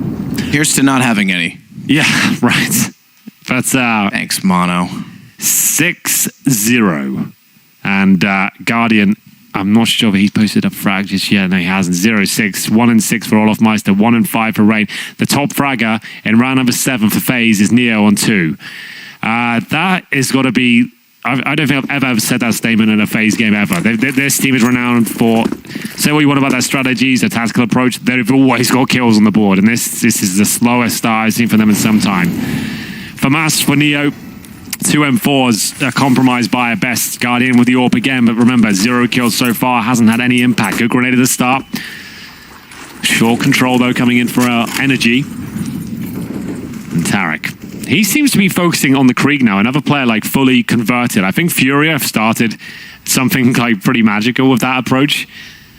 Oh, they've got a kill with Boost as well. It's always a team that's not in the upper echelon permanently at the time that would do it because they can take the risk. Yes, they can afford to put in the time to do it. They have a lot more time as well, you know? They don't have to attend, 10% as many events. And then they master something, they find a bit of an exploit, as per se, that other teams aren't aware of. Like, it's the UMP of 2017. You remember that? When that first started coming in, it's very similar scenes. And everyone started using it, and then it got nerfed, just like the AUG just has. It's just like the Tech 9, yep, or the original CZ. But it keeps the game interesting, you know? I like these different eras we have. Yeah, no, I don't mind it one bit. What does that scope say around it on this skin? This one here?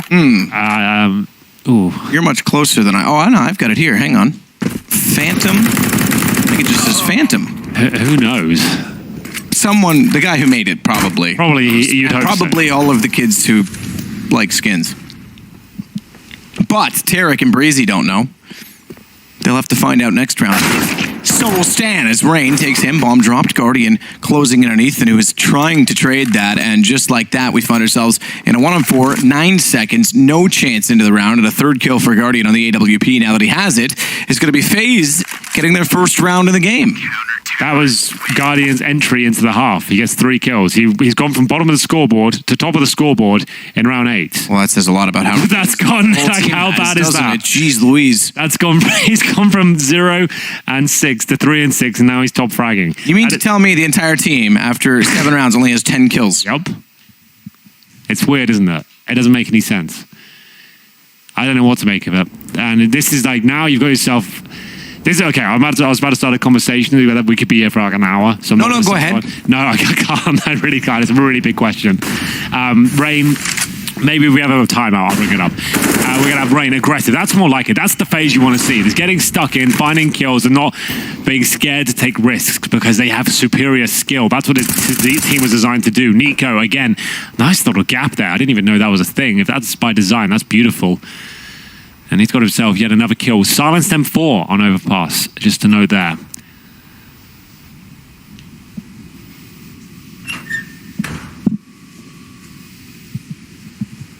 Breezy.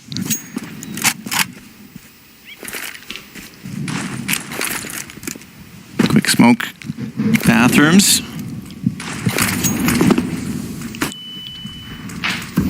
Tarek will wrap back through connector, and they will head in that direction slowly but surely. Ethan and Tarek for a boost, I imagine, behind the smoke. They've got the time to do it. They've set up for it.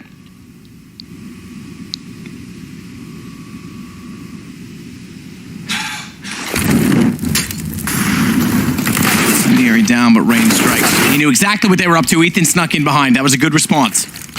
Smoke goes down on the side. Still a decent chance here for NRG. We'll see if Neo can shut that down. He's in a prime spot to do so. He swings out now. A couple of kills available to him. And he denies the plant. Nice play. That should be enough here. Doesn't have to overcommit. Doesn't want to give a frag away. Ethan, at this point, best he can hope for is a plant. He wants a bit more, though. Challenges with the fake plant there. Going to be pushing him towards the AWP, but this makes sense. He wants to make this uncomfortable, but Guardian's starting to wake up now. The fact that he's actually found his 4th frag, he was 0 and 6, and now he's starting to hit shots like that. It might not be all over Red Rover just yet. We are going to see a timeout from the T's. Oh my goodness, man, they've got $14,000 on Cirque. Like, that's how well this game's gone for them so far. And they've just lost 2 rounds in a row, and he still has 14K. So, bit ridiculous. Go figure. Yeah, that's well done. They haven't really killed him. Very well done. So the timeout as Faze start to stabilize here. Guardian looking much more efficient. They are actually finding convincing frags there. Nico, I'd love to know if you are aware that the kill he got towards Monster, the gap that was there, was that his? Did he create that, or was that just a happy coincidence? I'm not sure. A lot more of you are aware of these little tricks at home. So let me know if that is something you can replicate, or it was just by chance that he got that amazing gap and had to silence them for. I would love to know.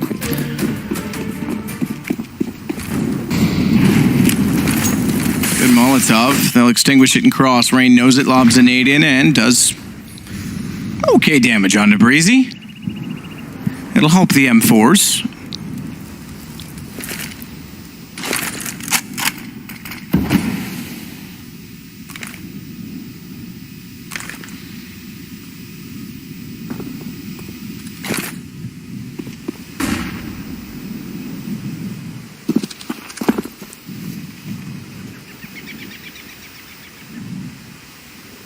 Getting up there.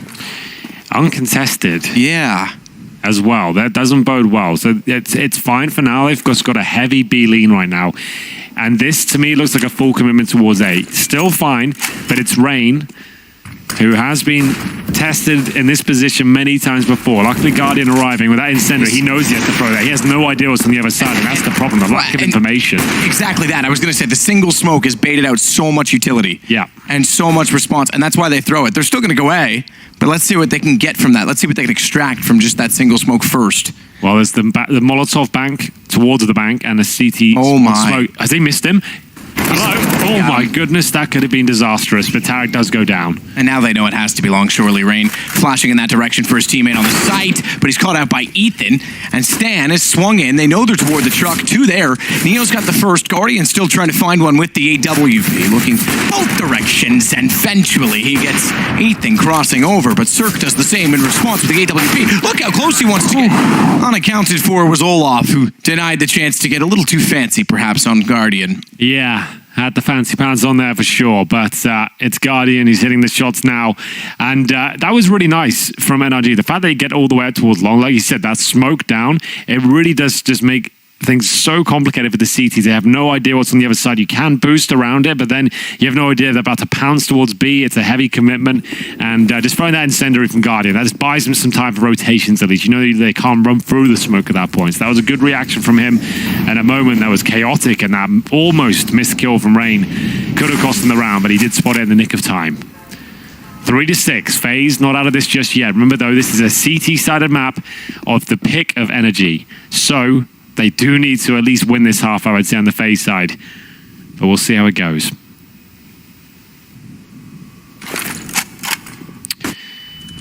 Good shot from Guardian. Waited for it. Rain, he attacks as well.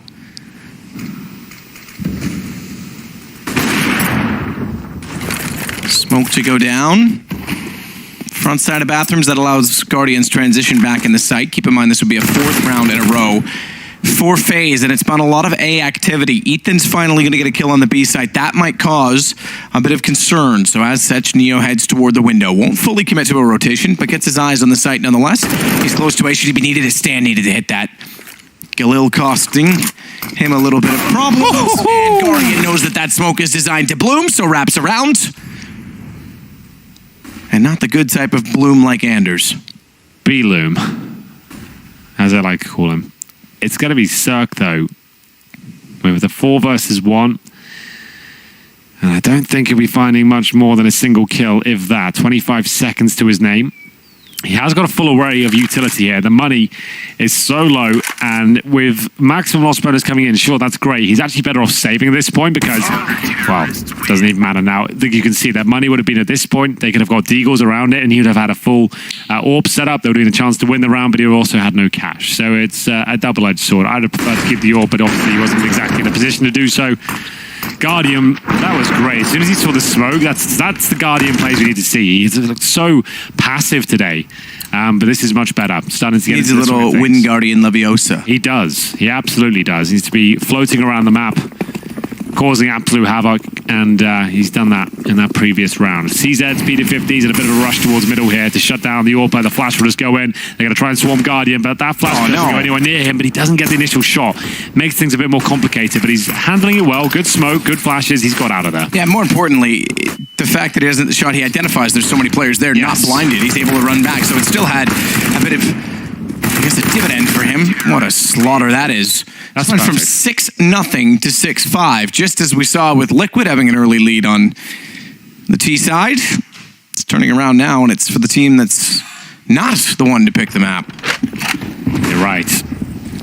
So that, just to break that one down, Guardian, some younger offers would like spot all 5 players he could there and just they'll start going for all the kills. They'll go for the quick scopes, they'll try to pull the pistol out and finish things off. He knows that they are on a knife's edge here. They're already a map down.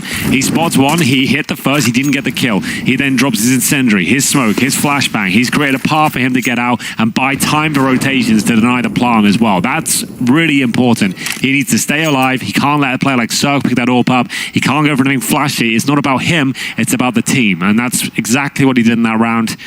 And that's what you like to see. At least that's what I like to see. A lot of other people would like to see maybe a triple kill with the AWP. I just want to see the round 1. So either way, Nico, this is ambitious. I like this because it makes things awkward. And they try and open the door. It starts shutting. Gets a bit awkward either side, but he's managed to get on the railing instead. Neo just jumping to get information towards long, which has been a bit of a problem for them.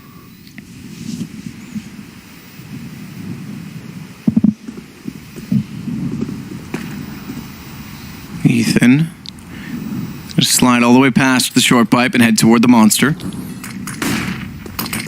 Not in the vision of Nitro. He's going to go for contact. Good counter flash. He's got to back away. Does Nitro try and capitalize on it? No. Instead, Nico goes back through, and Tarek absolutely destroys him. By Nitro, I definitely meant Nico the whole time, just in case you were wondering or confused. Guardians, you were testing the audience. Down. I was, just making sure you're paying attention to what game we're on. Wow. Right now, the game we're playing is a 5-on-2, a Guardian trying to pull things back. We've seen him do it on Overpass in a 5-on-1 before. This time, on the other side, CT forces, flashbang towards short. Actually a pretty decent one considering the position they're coming in. I feel like he's got a kill here. Oh, told you! It's a quick scope as well. Tarek gets his head blown off.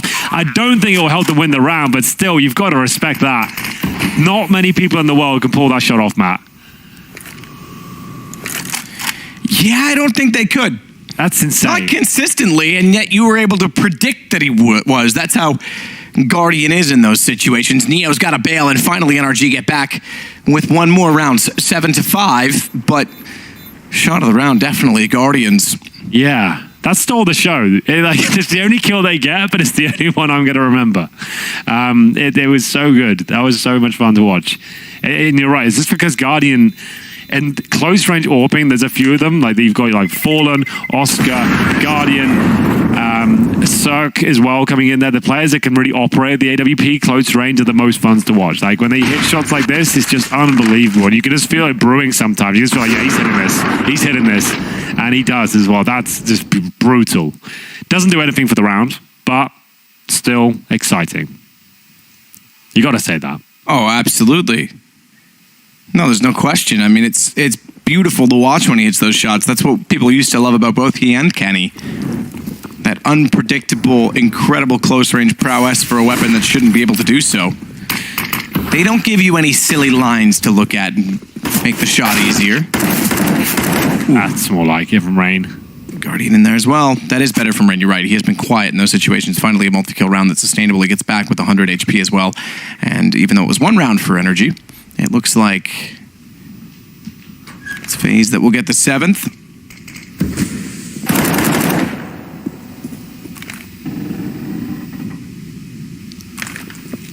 Crazy. 1 on 5. It's the unwanted game of Gladiator. Oof, well, starts it well. Yeah, it's a very good start. Krieg really is a big talking point in CSGO now.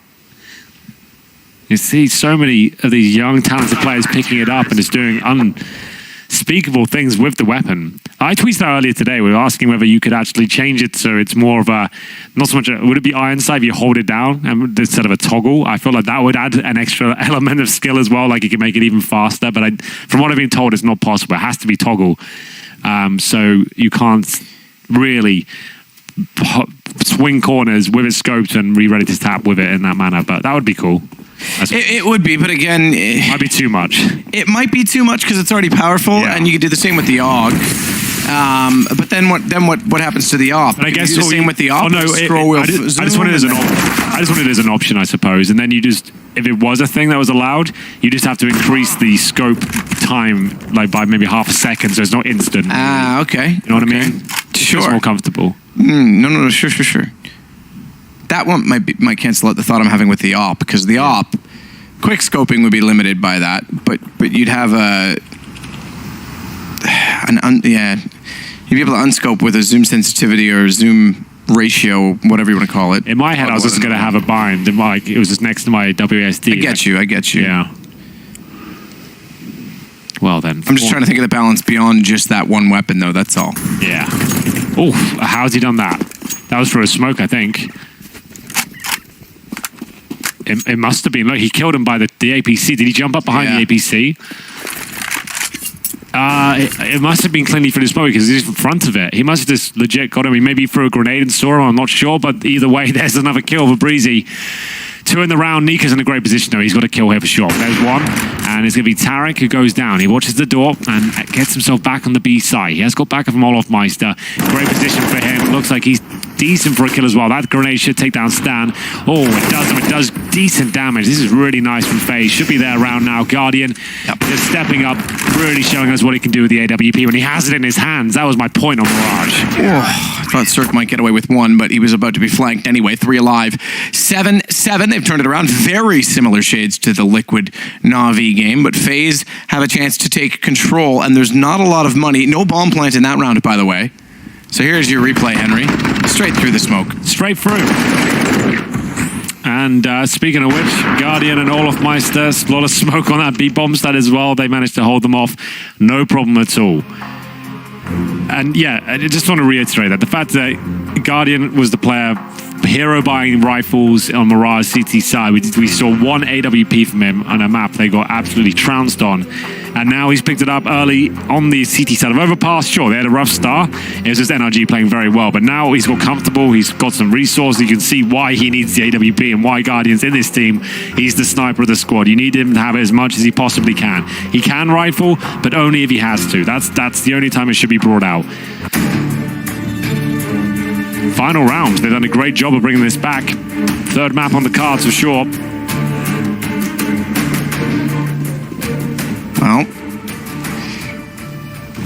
see if NRG can shut that down. And they won the opening pistol. See if they can echo that in the second half to get the momentum back, because right now it's not going their way at all. Nico with 4. Do they let him go hunting? Perhaps not, because Rain is already there. And Breezy's dropped. 8-7, though. They do pull the half back. That's incredible, considering it was 6-0 at the open. Yeah, that's a great comeback there. Just what FaZe needed. They were on their knees, but now they're back on their feet. We'll see if they can bring it back in the second half.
Sitting on a bench, waiting for the time to pass, dreaming of what happens next. I do what I wanna be, questioning my destiny, only knowing what.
It looked like they were completely out of this, but here they are.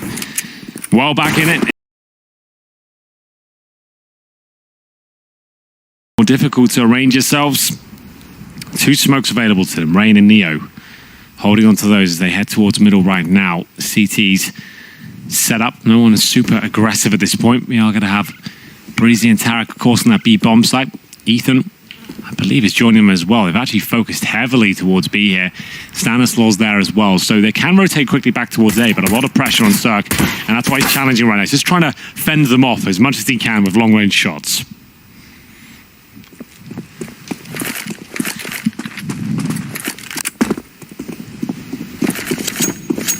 Rotate back around. Mentioned that NRG won the opening pistol.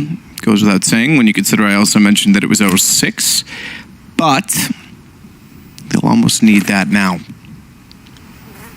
2 deep smokes. 1 to the window and 1 to the catwalk. That allows a wide swing. of 4 players that get in through the monster tunnel. Not quite the accuracy for Olaf, but he just fires shots to keep him off the bomb planter. He nearly snuck in via Ethan. Against the smoke. Breezy will. They're going to get up on top of the ramp, but Olaf gets 2 back. Ethan able to respond, goes over top, gets Nico as well, and it's all down to Rain, who manages to find him, has more HP than the 2 players left combined on 48 and 32 for Stanislaw and Cirque, and they're on top of it, but Rain is off on accuracy. They're holding, and he's got a kit. Cirque's got the jump through. So he thought he had the lineup there, which he did, but he had the worst possible weapon for the job, right? The Glock. He knows unless he gets the instant headshot there, the dink, he's in trouble. As soon as he doesn't come through, there's always going to be a kit available on the pistol. It's very rare you don't see one. He doesn't get the instant kill. He has to jump through the smoke, and unfortunately for him, down he goes. Breezy, great work here. Double kill upon entry. Remember, this is a 4-man stack from NRG at the start of this round, and Cirque, that's the bodyguard you want. He's a big lad himself. He's a strong boy, just looking after the diffuser, making sure nothing can be done. No trouble here. And there we go. AA. And the Force Buy from Faze. I like this. This is my favorite Force Buy in CSGO. If you get a bomb down, you get a few kills, you bring out 2 AKs, especially if you're a team like Faze. This is so powerful. But the trick is, Matt, you do not want to fire off a shot until there is a kill available. I cannot stress that enough. Deagle, sure, do what you want. But the 3 rifles you have here, don't fire a single bullet until there's a moment where you've got a kill lined up. No spamming, no speculative shots, nothing like that. You want to wait until there's a chance to pounce and surprise with the range and power of the AK. And that's why it's so quiet right now. Normally there'd be spamming going on and all sorts, but they're just trying to keep this a secret almost.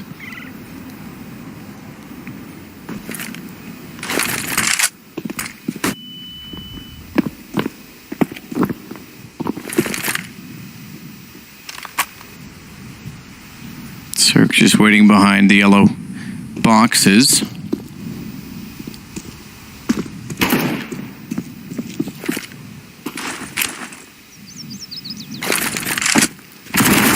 Deep. Quick peek. Stan waits. Tarek was lost. Casualty of war, but a war that might still yet be won because bomb gets dropped. Nico recovers, but 1 on 3. Has to try and work toward the site with 20 seconds left. And I don't think that's enough. Yeah, and HP was a 5 as well as the round does fall apart. Remember, that's a Force Buy from Faze as well. One I said I liked, but unless you find a couple of opening kills due to audacious counter-terrorists, it doesn't work out too well because you do have, you have 3 rifles, but you have a distinct lack of everything else. So nothing really gathered there. No bomb plan. Has to be the full eco at this point. 1 Deagle, a P250, NRG knocking on the door with double digits first as we see MP9s and FAMASs. Right now, Faze just hoping they can find a couple of kills. The NRG know they don't have to push much further. Then choke points like this. Monster Tunnel, it's a perfect kill to find. Olaf Meister goes down, confirms it's to Nico. He can feel, might sound like a strange word to say, but he can feel there's no armor on them. It's such an easy kill. The bullets go through them like a hot knife through butter. And it's going to be Nico left with the Deagle, just inspecting it for now. And down he goes. It's double digits for NRG on their map pick. They're already a map up if you are just joining us. Last map of the day, potentially. We do have a third. If Faze can pull this back. I just haven't been that excited by this Faze team today. This doesn't look like the team right now that's going to win the tournament or get that deep. But this is the problem with this team. They'll look like this one day, and then the next, they can look like the showstoppers we expect them to. It's almost like they've stopped believing in themselves, and instead they're looking to allocate blame somewhere. Instead of just hunkering down, getting back to what made them good in the first place and getting the job done, it's the in-game leading excuse in a roundabout way, and no one's like, take the obligation among yourself. Yeah. And do your part. Oh my goodness, that doesn't help. So that's your in-game leader removed at the beginning of the round on the T side. It might sound weird, but like if you are the in-game leader, when you die, it's better you kind of just you keep quiet. Whoever's second in command, it might be you let him take. Unless there's something very specific you have to mention, as if you've seen something you could exploit, or you still want them to go through with a strategy. But you are right. Don't call, don't calm. Let them figure it out based on the information and cerebral plays that come about during the round. Yeah, I absolutely agree. And right now, I'm not sure what can be done here. You've gone down to an MP9 at the start. You've lost complete map control of Playground. Tarek's good for one more here, or is he? That's more like it. If Olaf gets his kill towards B, we're back in business. That's much better. The MP9's still a bit of a nuisance here, it seems. The M4's recovered by young Ethan there. 2 players remain. Unfortunately for Rain, he took so much damage in that exchange. He's down to 31, and now we haven't seen many AWP kills from Rain in his career. I'm not sure how many exactly, but there's not many. We'll see what he can do as he makes his way through. It's Guardian and Rain making their way in. But this position towards the B barrel. There's an AWP shot. Will they even check the barrels here? Ethan's just waiting. Oh, dear. Oh. There was a well that didn't connect somehow. Oh, it was like his head was buried in the barrel. I think that's why that's why it works so well. It's a little buggy somehow. But yeah, if they had overlooked that, they lose that round. And Ethan could have just been part of that and actually probably got 1 kill. And instead, he's left Cirque and what would be called almost impossible at this point. He's got so much work to do. No kit. He has got a smoke, but there's just no time now. If he had the kit, there's a chance. But without it, very little. Question is, was there a kit anywhere near the site? I don't think there was. It doesn't matter if there is or isn't. Has the kill directly. So we're back to within 1 round between the two. 10-9. And Rain will hand the op to Guardian. Naturally. I say naturally, and you called me last time, so I'll say it again this time. Surely, Henry, you believe me. I do. Of course I do. Thank you. Let's suck. That was a round I would say NRG had in the bag. It was a great push. It was a Tarek opening kill of the MP9, a second kill, a 5-on-3, but some way they made it work. It was Olaf Meister had to get that very important frag towards B. He got it. And here we are. Money's still very weak though on the Faze side. Guardian's getting a face full of flames. Doesn't feel good. Down to 68. 10-9, NRG. Whoever wins this round will be forcing their opposition to an eco, essentially. And there's a lot on the line. If it's NRG to take it and they go 11-9 and Faze have to get another eco, they're in a lot of trouble. But if they can tie things up, get NRG to an eco, there's a conversation to be had about a third. This round, put everything on the line here. Rain shots towards the bathroom. Very common position for CDs to sit when the smoke's down. Cirque's there now. Tarek, does he push any further than this rock?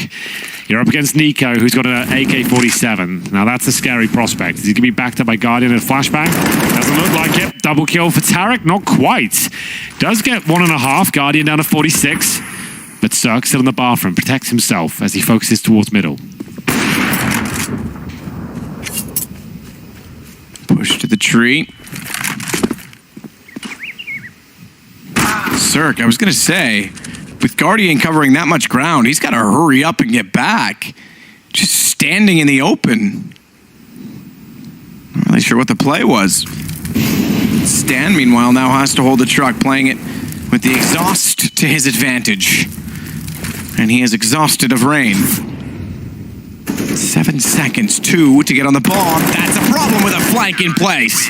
Breezy gets both at range on the M4. Cool. Round late again. You can see that sigh of relief from Cirque. It wasn't a comfortable round victory by any means.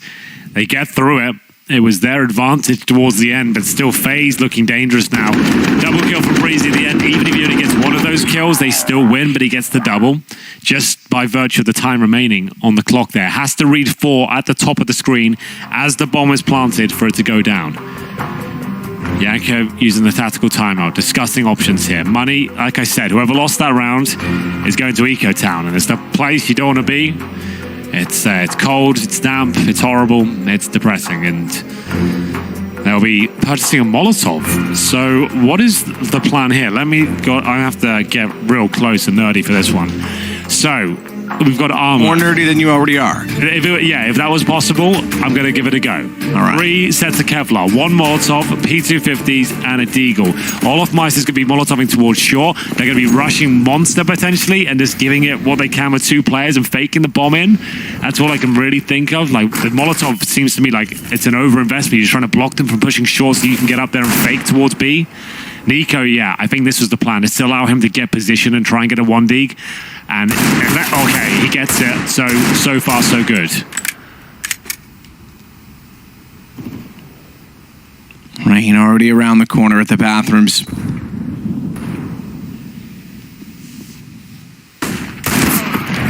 Cirque has him down, not to find the second shot.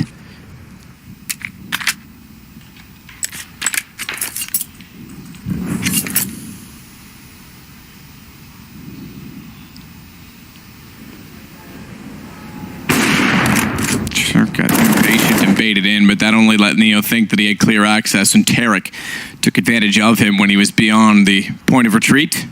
Point of no return, and there is no returning for Nico into this round either. Pistols are taking their time and looking somewhat ominous as they work into each and every angle, but can't find the kills, can't find enough damage. I won't say the damage because they have done some. Yeah, that's true. And that's my point. That's significant damage now. If you look at the residual cash, there's nothing really for NRG. Every kill is important. Guardian, I won't say he can't win this, but it's stacked against us. 5% chance he can win this at this point. So if he does, that's great. But he's done financial damage at least. 3 players will survive. And we go 12-9. Money back in the hands of Faze. They had to take a couple of ecos there. All for Guardian. Looking at the numbers overall. Top fragger, Guardian 16, Rain with 13, Nico 12, Olaf 11, Neo 9. At the very top for NRG, Breezy with 17, and Stanislav 14. Everyone else pretty average. This is Tarek 12, Ethan 14, Cirque 12. So everyone's kind of contributing very well. That's what you like to see. If everyone's kind of around the same ballpark, it means the game's going pretty well for you. Like, it's your map pick, that's how it should be. Everyone's comfortable is the point I'm making.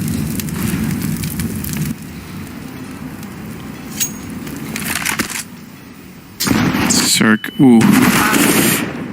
That didn't really go their way. They were hoping to nade the door out, have Cirque ready with the AWP, but little did they know that Cirque was not quite ready, and Nico was. I think the timing was about half a second off.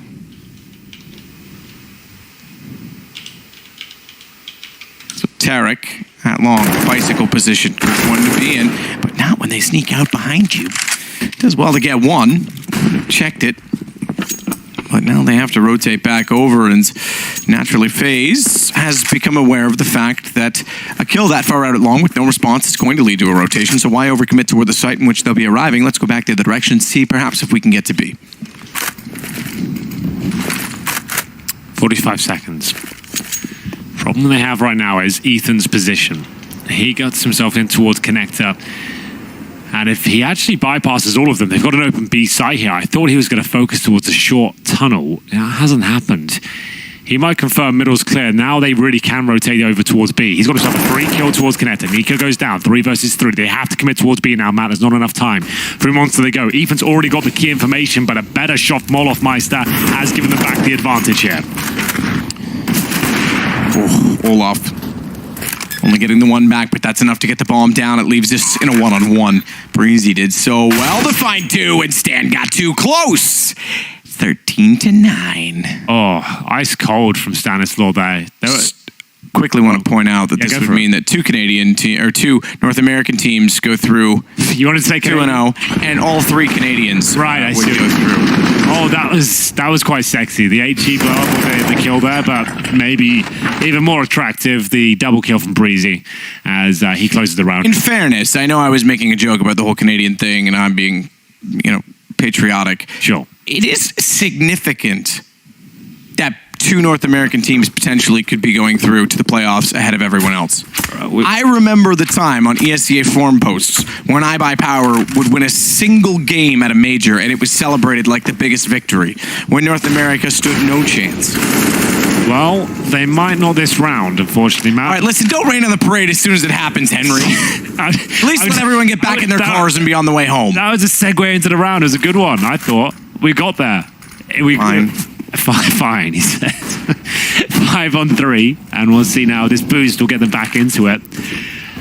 The boost is not looking too good. Rain with the shot, that's wonderful. He'll take down Cirque. This is a really clean round from Faze. Money's not really there at all for NRG as well, so this could have a few more very quick rounds. And there we have it. Yanko's much happier than that. You can't really ask for much more than a round that clean. Everyone's hit their shots.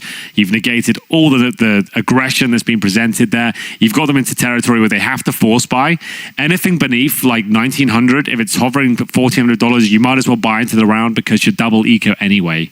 It wouldn't make a difference whether you buy or not. You're still not going to be able to buy next round. So you might as well double eco and rack up the loss bonus. They have a Cirque M4 here. You have a chance of stealing this round away. Sure, a slim one. They've got about a 15% chance of winning this round. But if it comes in, you're really kind of stealing the game away. You can close it out 2-0, but Cirque has to deliver here. He's one of those AWPers that has superstar potential. He isn't quite there yet. I think he needs another year of pro play, but his rifles are scary as well. I don't think enough people respect his rifles, so we'll see what he can do with it.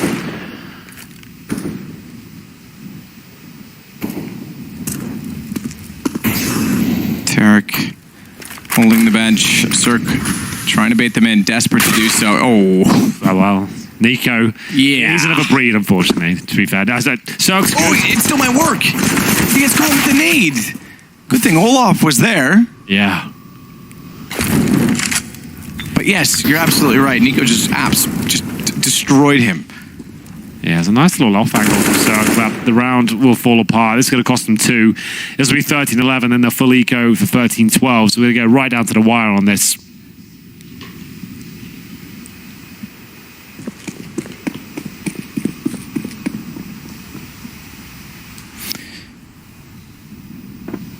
Guardian. Sneaking up the bathrooms.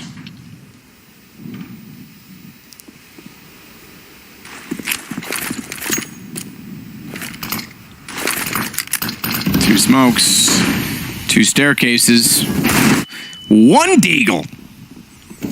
Guardian removed immediately. Neo's gotten Ethan back, so it is all on Breezy, 1 on 3.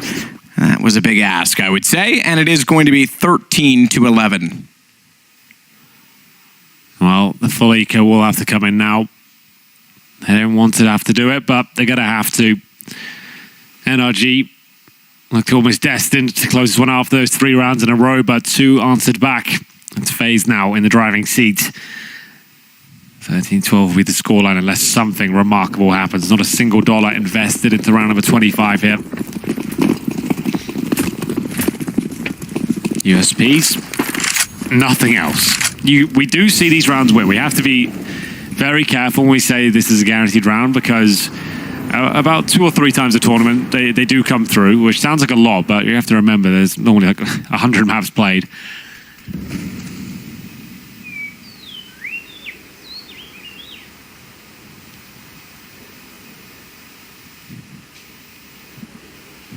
Very quiet for now. It's very. It is. Considering you have essentially a stack moving in tandem and not yet spotted, despite being beyond what I would call the safety zone.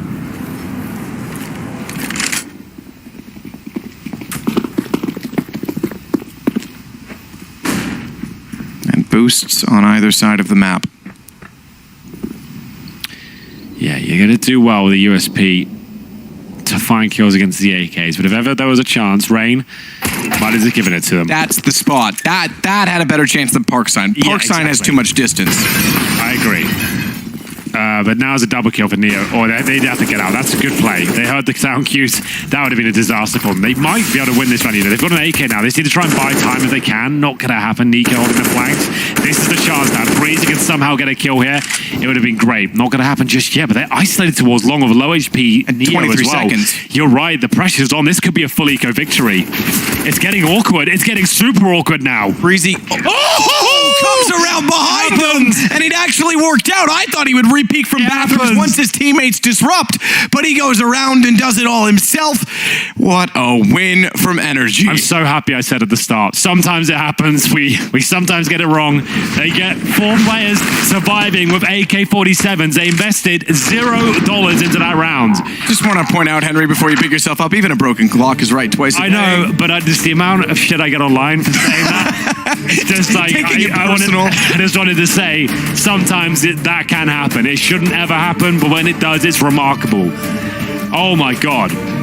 They've got 4 AKs now. They went into 5 USPs and now 4 AK-47s. That's insane. Yep. But that's like, I don't know how we'd break that stat down, how the chances of that happening against a team like Faze, but that's That's blown my tiny little mind. Oh my God.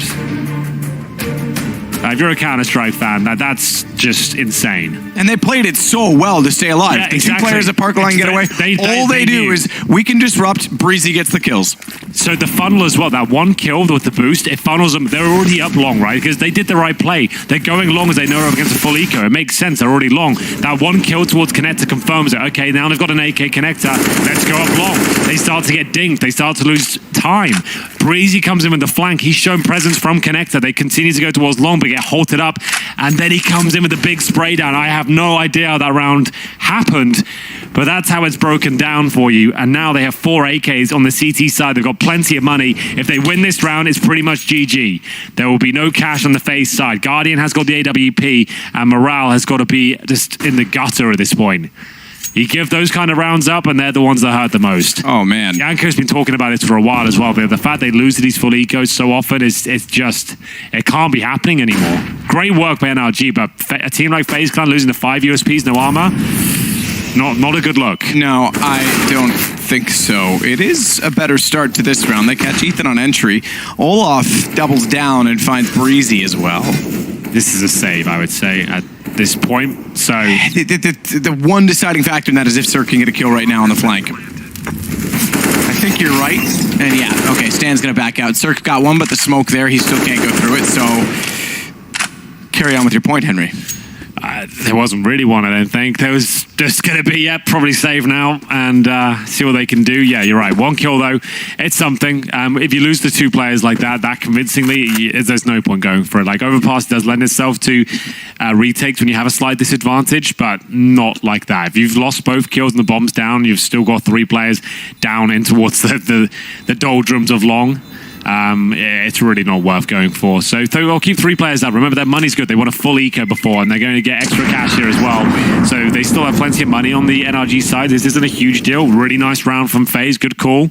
Nice contact play. And those are do you notice, though, the rounds that seem to be the most successful for FaZe when there's a clear and direct plan. There's no default. It's just, we're going to go kill people here in a very basic manner. And that doesn't work. When they first made this team, there was no one I would have said that was on par in terms of skill that could counter out that style. Yes, everyone on that team could. People have either fallen off on that team. Olaf took more time off, came back. Guardian's still looking good, but not amazing as he was for a long period of time. You've got other teams with so much skill now. Astralis can go toe-to-toe, no question. Liquid can go toe-to-toe, no question. Na'Vi, simple, toe-to-toe, no question. I think even with Boomich, they're looking really good right now in terms of firepower.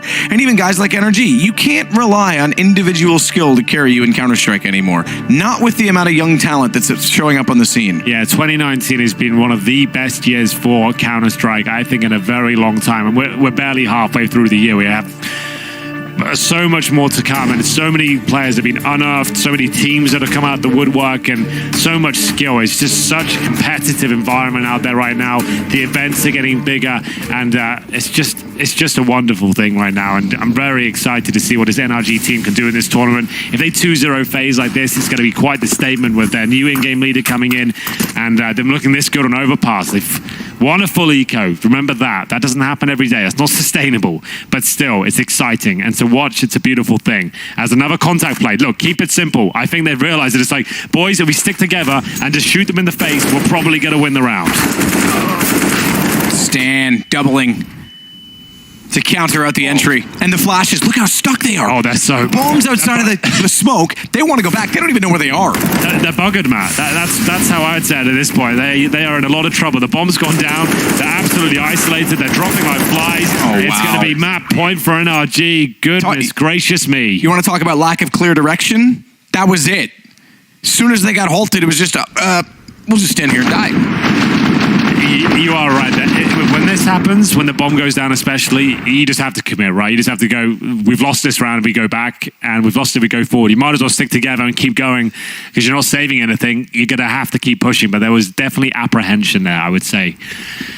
NRG 15, FaZe Clan 12. They have money to buy. It's going to take 3 clean rounds, though, as Guardian will run the gauntlet and take quite significant damage. I think he got 2 ticks out of that to 76.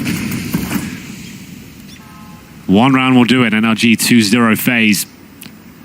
What a roller coaster of CS we've had. That Na'Vi game earlier, like, That was one of the most mental games I've casted in ages. And now we've got NRG with their new in-game leader looking red hot as well.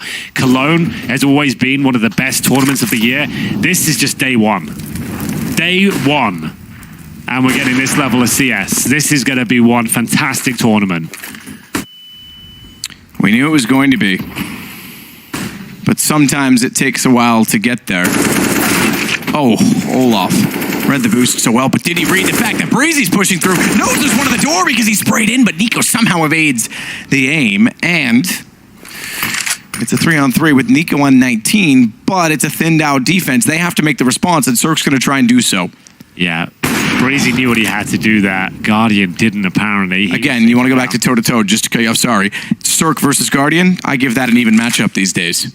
Yeah, for me, Cirque's the top 5 AWP in the world. It's not really well to quantify that. I don't really have anything to back it up, just in my opinion. And sure, and there's a bunch of up and down within the opping world. I think you've got a few candidates that could be in the top 5 on any given day, but you're right. I think Cirque is as well. Oh, Nico, he's done. Yep, low HP, it's GG, unfortunately. Neo, 18 seconds, a master of the game, but it would take an absolute god at this point to win this sort of round, and I think he's about to get a shot in the back. There it is, 2-0 for NRG. Ladies and gentlemen, they will be going forwards and making their way to the Lanxess Arena. They've managed to win both their games today, and what an opponent to take down in a convincing manner as well. Not only on their own map pick, they recovered from a 6-0 deficit. They lost both pistols on that map. They came back and won against Faze Clan. They go on towards Overpass, a bit of a convincing performance, and it seems like Faze still have their problems. They've had time to practice with this lineup now, Matt, and it doesn't seem to be kind of setting the world on fire just yet. Well, with that incredible day, 2 NA teams through. We'll send it back downstairs to the desk.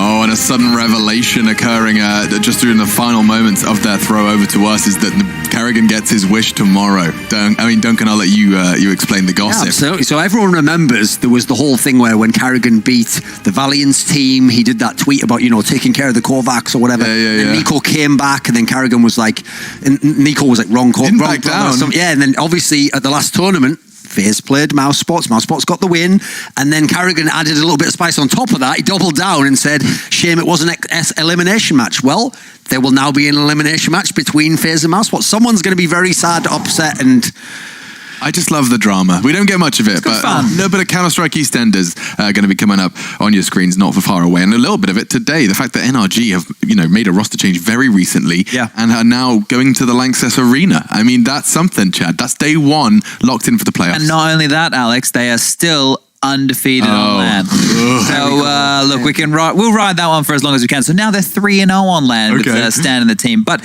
look, here obviously was the closer affair, right? The scoreline tells that story. But I think when you're losing rounds like we saw with the full eco towards that A-bomb side in the later stages of this game, that kind of speaks to the woes that makes you think. Because they were having problems with their anti-ecos before, right? And when you're coming back, you can't lose those rounds, or you're never going to have a chance to even get into a match like this. And Breeze was towards the top of the scoreboard there, just continuing to do so. I'm glad that he hasn't been neutered with Stan coming in, because obviously Stan, I think he has an opinion on how he wants to do things.